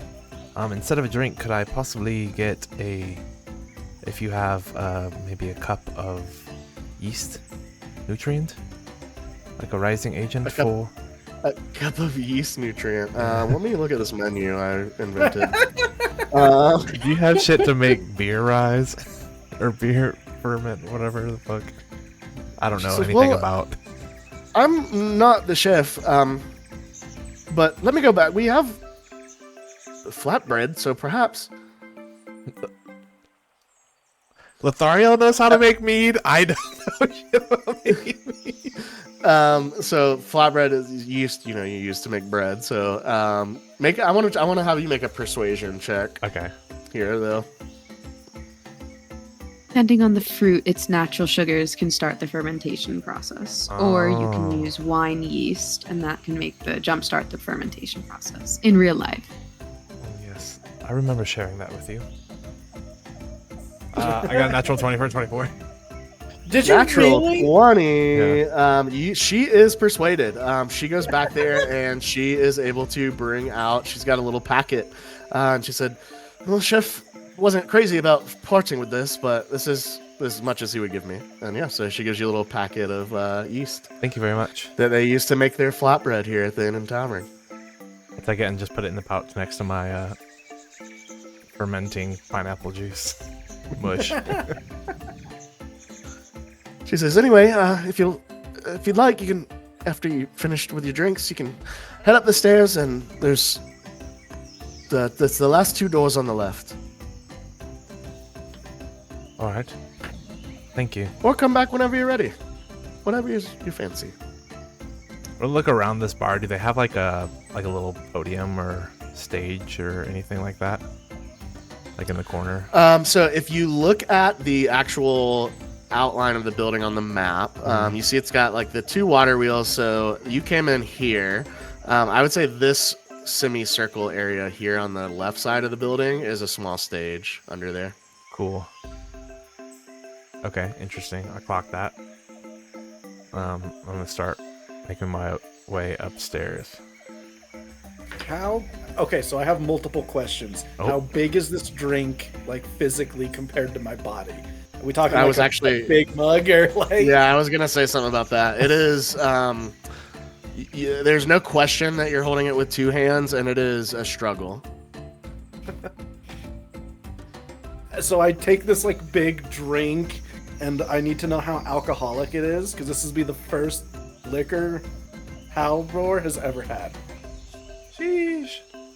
Halvor just turned 18. He's like fresh. Just a baby. Never Just a had mead baby. before. It is. Well, I would say. I mean, make a nature check, survival check, Constitution the saving contents of throw. liquid. I was like, I'll make a con save. Just kidding. It's not a con save. It's either a nature or He a rolled it. survival. I'll do a nature. And I got a dirty 20. Let's go. With a dirty 20, you got the molten mango juice, and you think that this is just a nice, juicy, refreshing summer beverage that seems to be alcohol-free. Nice. Got him. I'm a little disappointed, but I drink it happily. I'll say all of you make a perception check. Okay. There's a 6. 18. 22. Yay. As you guys, 18 and 22 is good. As you guys look around, you see that there is one, like, large wooden barrel with a, like a tap in it that is separate from, like, the juice, cocktail machine that she used to make your drinks. And, you know, you've seen ale barrels before. That's what that looks like. Okay. But these drinks, not alcoholic. Just refreshing. Hi, what They're delicious, too. These things are Yeah. on point. Like, Every fruit in season. right? yeah, it's like what's the name of that damn drink? Aloha pineapple from Jamba Juice. Have you ever had that? It's the greatest. So No, that delicious. sounds so good though. It's incredible. Oh, Anyways, yeah. What a wondrously refreshing drink. Truly. Very much so. Sponsor us. As I finish mine, I'm gonna help Halvor with his by just tipping the end of it. Help him. Oh god. Yeah, so you guys find yourselves here. Murkai has kind of gone back to, you know, wiping down glasses and doing typical inn and barkeeper activities behind the bar. You guys are here enjoying these delicious tropical drinks. What would you like to do? I want to go upstairs. So I'm going to start to walk upstairs. Yeah, I'm going it's to go like- check out the rooms. Start heading up. And I'll go to the first one I get to. Or not the one I get to, but like the first one of the last two that he was talking about. Right, yeah, so the just- second to last door on second the to left. last one. Yeah, exactly. Yeah, you're able to insert the key that you guys were given. I'll say you have one of them, and Morgan has the other one. And yeah, you're able to unlock that first door. It kind of creaks open, and you see you know, kind of another. It's a very. This place seems really into the jungle aesthetic, right? Like you see like this bamboo, green leaf art on the walls. Just very, very tropical looking. Space here with a couple of beds and like a little nightstand that looks like it has like a basin in it. And you can see above the basin is another one of those bamboo spouts that comes out with a switch next to it. Oh. And I will say that throughout Faerun, running water is not a common thing. I mean, certain magic users definitely have it, but the lay person of Faerun does not have running water typically. Okay. Much less a mixologist machine. I'm going to. I'm assuming that I don't need. I mean, I guess I'm assuming that's terrible, actually. What I want to do is try to make a pineapple honey mead with what I Okay. have, and I'd like to start that process. Since I have yeast Do you packet, have pineapple mush, and honey. Do you have the kit for it too? I have a brewer's. What's it called? Hold on. Brewer's You tools. Okay, yeah, that's what I was looking for. I'm just gonna kind of set it up on the like main table Wait, in the do you? room or something. Do I not? I'm supposed to.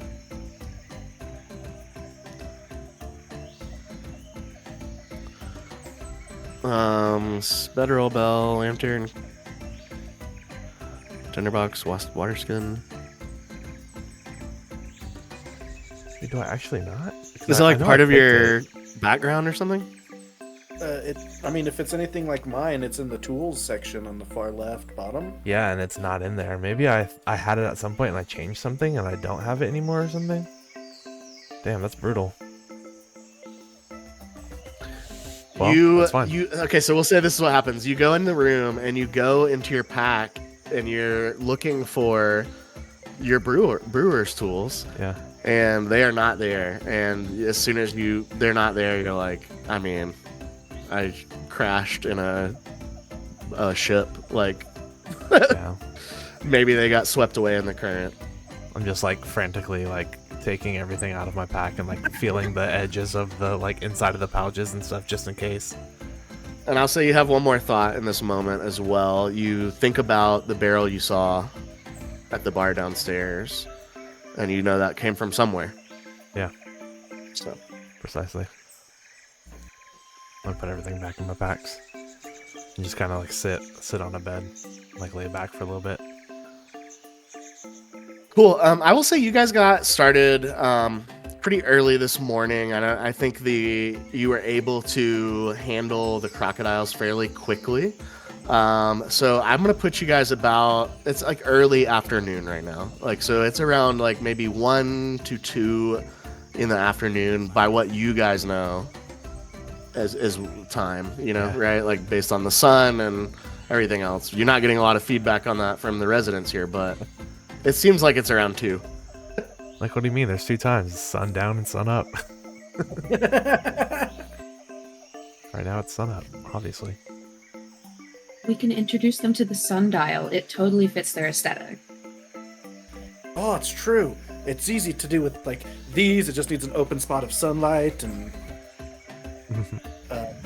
he like. Also, I will say like at this point, Halbor's probably finished most of his drink, and then he pauses and he like looks at both of the ladies and is just like, "How are we dividing the rooms?" Lothario left before we decided that. Facts. Oh shit. I'm ever a gentleman, so it's I'm on his tired mind. of sleeping outside, and it's been one night. And one night. I'm easygoing. I just wanna sleep. I A non-hammock variety, I'm guessing. That'd be great. I kept falling. I fell, and I feel like I haven't really recovered. You deserve a nice long nap. Lothario and I have traveled together for numerous weeks now. I have no problem with him, but if you would like to just get your load off and have the boys off in their own rooms and the 2 of us together in our own comforts, that's perfectly fine with me as well.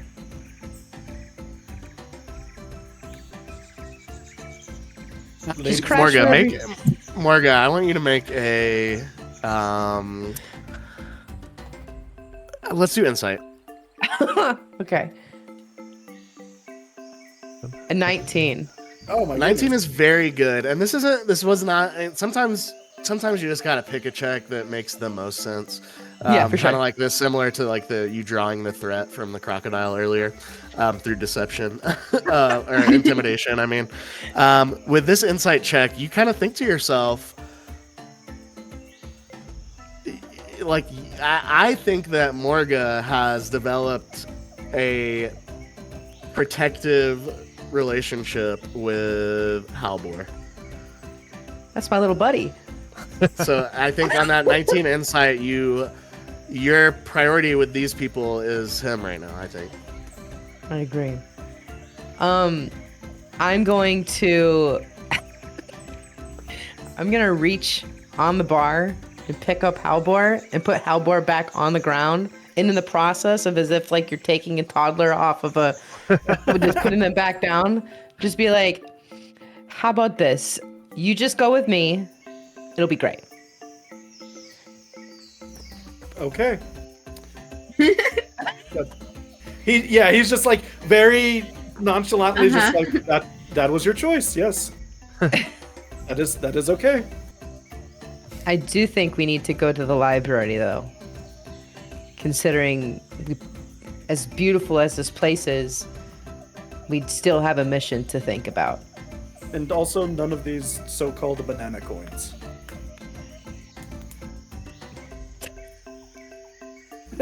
He's just like...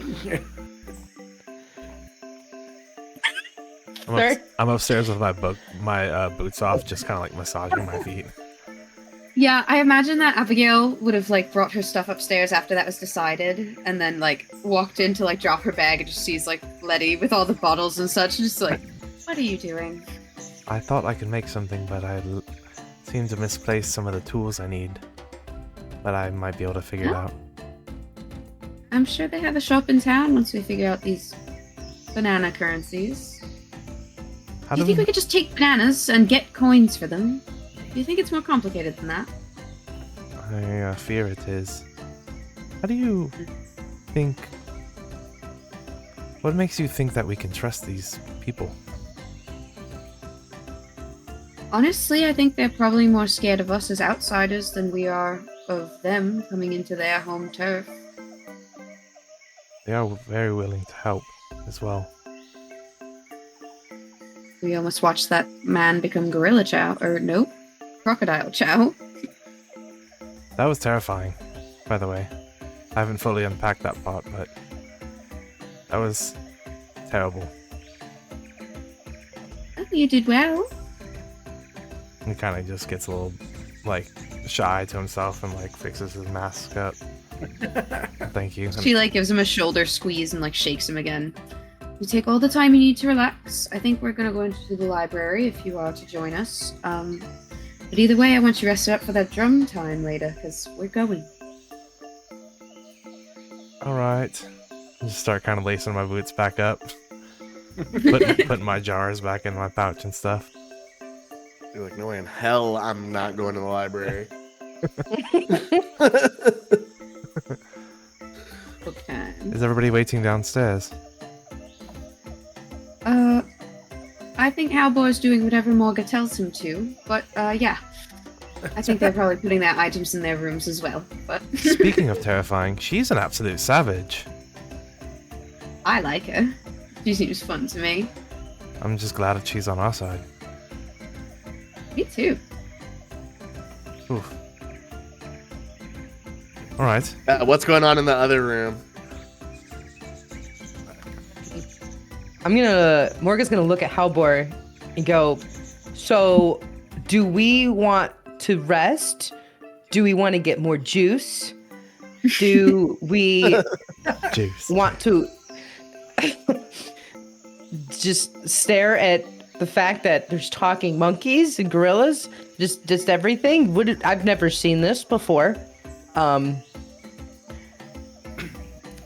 think you watch like there's like the disassociation eyes like move around as Halbor like runs through the 80 tabs in his head, and he's like, more juice would be fun, but we don't have the money. The gorillas are fascinating. I wonder if they take offense to being called gorillas. Actually, I should have asked that. You could take a rest. I don't really need one. You protected me well enough after my stupidity got me almost bit in half.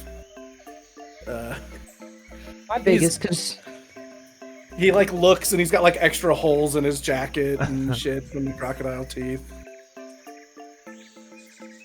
I could always use some downtime to patch myself.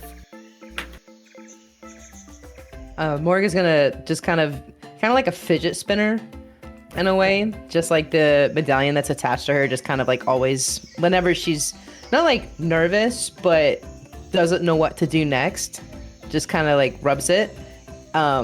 And then looks at Halbor and says, well, do you know of any fun games? Like, back home, we have one called tic-tac-toe.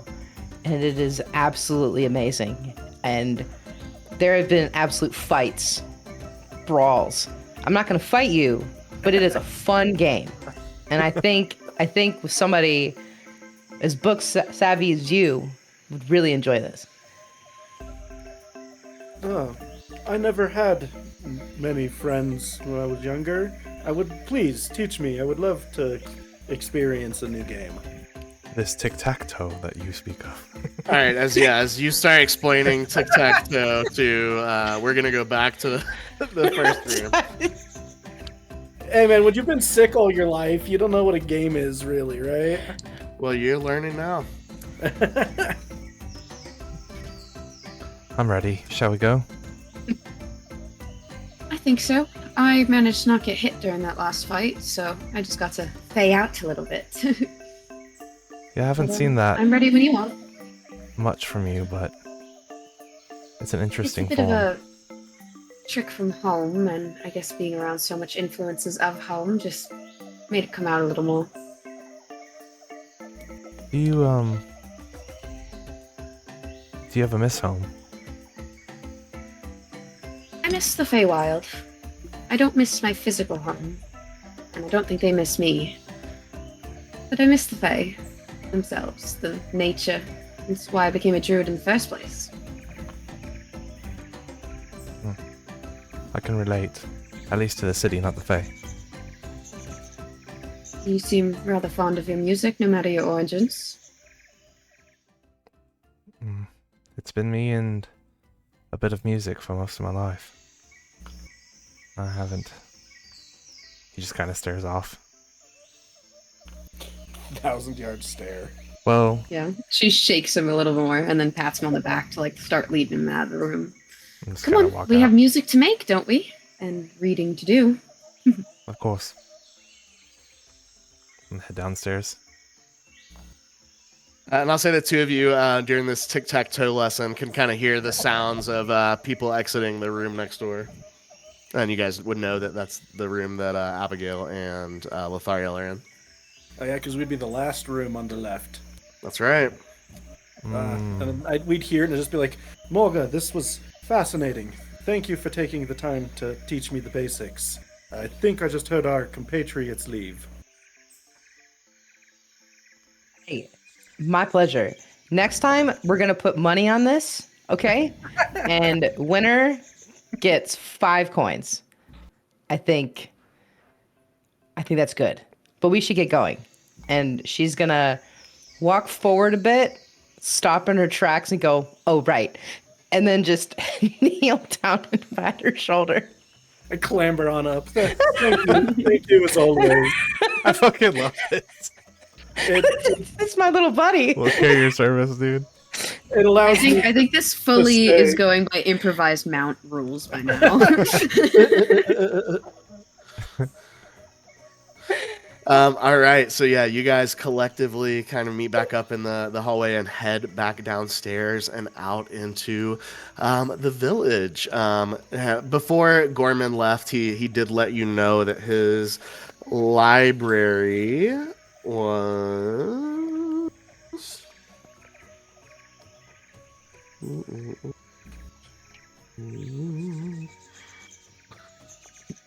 up in the north. It is inside one of the shops up here on the northern trunk. So you'll need to walk, kind of through the center of town here, up through the shorter bridge to the north tree, and then it's up there.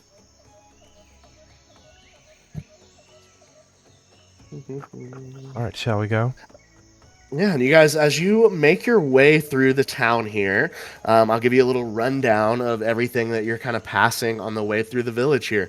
You can see a store that appears to have like a leaf, a beautiful kind of, is it Monsanto? I can't remember it's not Monsanto. That's like the evil plant company. It's this large jungle leaf with a vial. What is it? Monstaras. That's exactly what I was trying to think of. Yes, Nice. It's this Monstara leaf with a vial in front of it, and it looks to be a spell component and potion shop. As you walk a little bit further, you see another establishment, more of a, whereas the potion shop was kind of a round thatched roof building, this one is more of kind of a square leaf roofed building that has a sign with a spear and a shield on the sign. You recall that Gorman was carrying a spear with him as well, so you think maybe that's the common weapon here in the village of Banthura, but that appears to be a weapons and armor shop. You do see what looks like a fishing supply store as well. What? You pass this shop in specific, and you can see just by passing by it, you see like large crates of different fruits and vegetables surrounding the outside. It looks to be some sort of a farmer's market of some kind. You also pass by this building here on your way up to the bridge, and you notice these barrels around it. You notice it more than others, maybe Lothariel. This looks like it may be a brewery. You notice the barrel looks very similar to the one where that you saw in a tavern. And then you see as well, you see a clothing shop as well. But eventually you kind of make your way through this area and find yourself on the North Bridge heading up to the library, which is this guy here. Okay. Far north along the tree. And as you guys walk in, Gorman is inside. You see him kind of behind the counter. It looks like he's transferring some things from his notebook into like a larger tome of some kind. And he says, "Oh, you're here already. That was really fast. Did you not want to rest?" Very tough. We thought it'd be important to get as much information as we can quickly. Oh, I understand. It sounds like your mission is really important. And he reaches behind the counter, and it looks like he had kind of prepared ahead of time. And he pulls out 4 small, what look like coin purses, and hands them out to you guys. And he says, "Again, I can't thank you enough. This is seriously, this is the least I could do." And he hands you these pouches, and each one of them is going to have 2 of the largest wooden coins in there with 3 banana stamps on them each. Nice. Hell yeah. Rich This in is, bananas. No, this way, if you need any supplies or anything while you're here, you can definitely get those, or maybe just want some drinks at the tavern, whatever. Anyways, the library is over here. And he kind of leads you into the next room, and you can see this is surrounded with bookshelves. And some of these books look to be like leather bound. There's other ones that seem to be, kind of similar to the map that he gave you, more of like in the scroll kind of format. You see ones that are bound in what look like, again, and you've noticed this with like the roof tiles and some of the artwork inside the inn and tavern. It looks like they have some way of like, taking leaves and things from the jungle and like hardening them into like sturdier surfaces. So there's some of the books that are bound with those. But yeah, he says, here's my library. This is everything I've researched and stuff from, my great-granddad and his great-granddad. This has been here for a while. So yeah, feel free to look around, and if I can help you with anything else, just let me know. Gotta say, I don't know a lot about, ancient artifacts or anything, but maybe it's in here somewhere. Thank you. And Of like course, Abigail the least I said, could do. we're always happy to compare notes. Well, sure. I mean, this is pretty much my notes. So, compare away. If you have any have a map questions or you of the- can't read anything, just let me know. But it's all in common. That's one question answered. Do you have a map of the greater world, Gorman? No, Would you like one? just Paldir. Yeah, sure. I don't know if I'll ever leave Paldir, but, I'll add it to the library. Maybe the next group of adventurers will be looking for a world map. My good gorilla, you have no idea the notes I'm about to give you. And it's like the most finest shorthand, like it's stenographer's shorthand to get as much possible space into pages, and I start like transcribing stuff for him. Awesome. What are the rest of you doing? Morga doesn't really know anything from books, fun, smart stuff. So she just puts her hands behind her back and just like kind of rocks and like walks around and just goes, "There's rare birds here." Out of the one fact that she knows from from Abigail, and just confidently just, "There's rare birds." Oh god. Sorry. So good.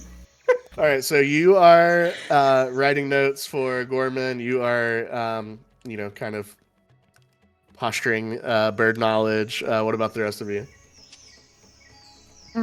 Abigail would also probably take out her like adventuring journal that she's had from her like brief explorations she's gotten to do for herself. And she'd kind of leave them open on the table for Gorman to peruse through as he would like.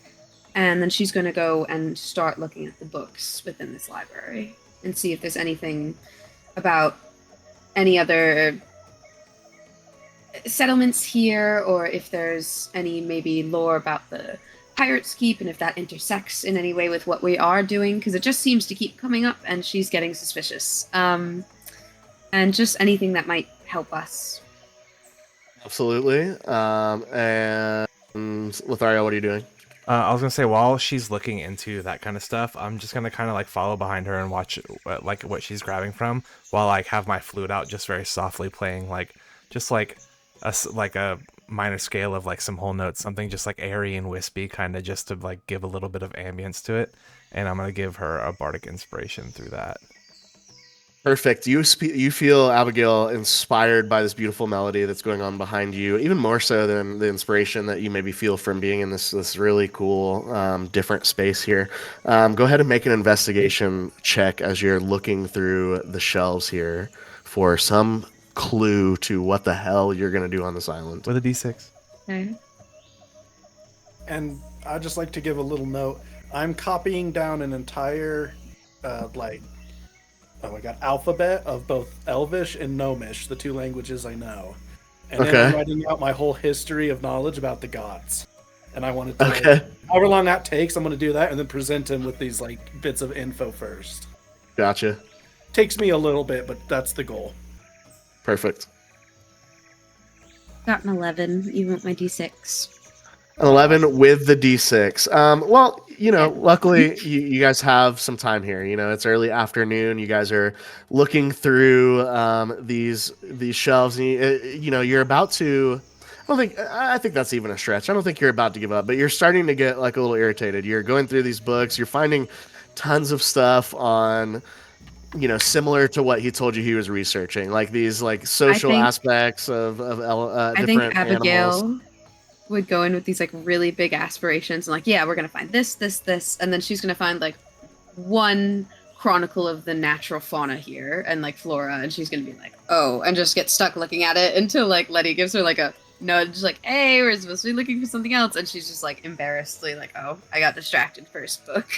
Right. This probably happens a couple times, I think, throughout the next hour or so that you guys are looking through the library, and you find one book on the mating habits of lions and temperate climates. You find another book that talks about the east side tides of Paldir as compared to the tides that occur on the west side of the island. You get distracted a few times with things that interest you, and as you're putting one of the last volumes that you've pulled back into the shelf, you see this like little bent corner of a thinner volume just on the end. It's almost the same color as the shelf, so you almost didn't see it. It almost looked like it was part of the wall here of the shelf. But you pick it up and you open it up and you see it is in Sylvan, firstly. You kind of scroll through these and what look like handwritten notes, and they're different than, seems to be like a different handwriting than any of the other books you've seen here. And you notice as you kind of, before you start to like read it properly, you kind of thumb through the pages and you notice that there's a particular format to it, and it appears to be a journal. And a lot of this is unintelligible. You see, there's some pages that just have, filled from corner to corner with the same pattern that was like clearly like drawn many times over and over and over on the same spot before they went to the next spot and drew it many times over and over. And it kind of gives it's giving like mentally unstable the way that this book is written. Like it seems very all over the place. Some pages, there'll be just a section of 5 pages in the middle that has no text on it whatsoever. And then there'll be another page that seems to be completely off tangent from a completely different person's perspective that just really doesn't tie into anything else that you're reading here. But you go through this journal and you learn a few things. One of them you already knew. This jungle is touched by the Fae. But it goes a little deeper than that. And this is something that I would say you're pretty familiar with, and that it also enhances some of the answers you got when you guys asked about the time. You realize here that, according to this journal, time does not pass the same way it does in the rest of Faerun.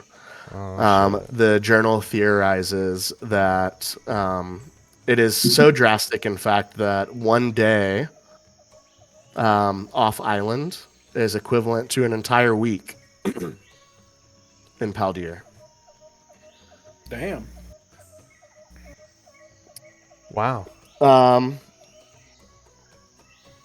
You also, through reading these ravings, these journal entries, where as you get past the observations of time and flora and fauna, you get into these more specific entries where whoever this author is speaking of a temple, and they're speaking of what they describe as shifting sands.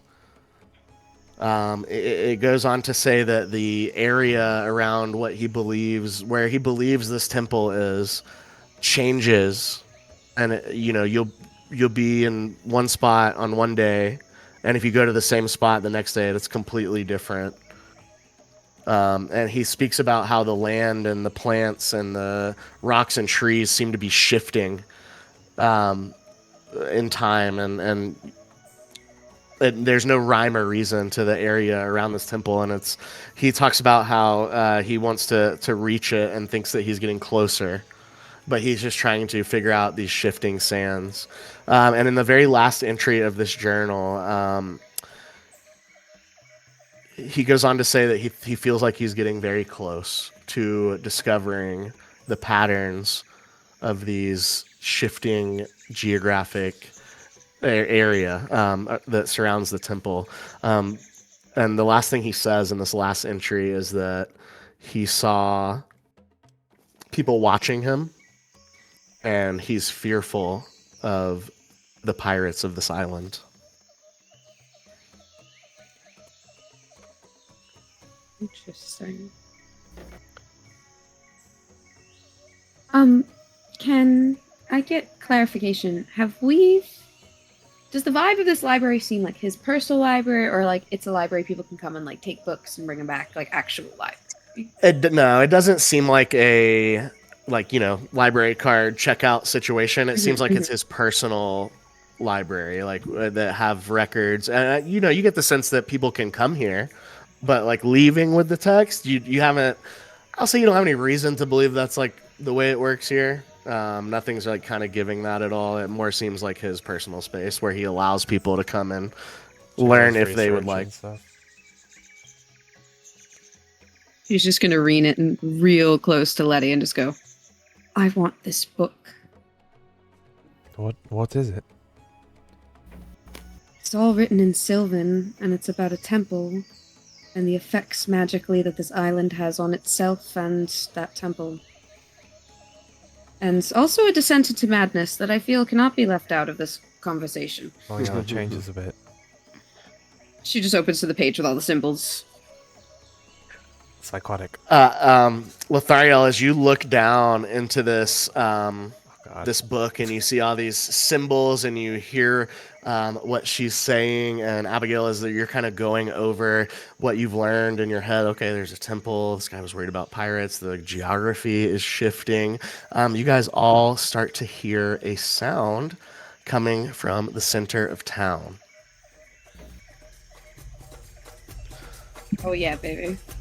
And that is where we're going to end tonight's episode. Hell yeah, though.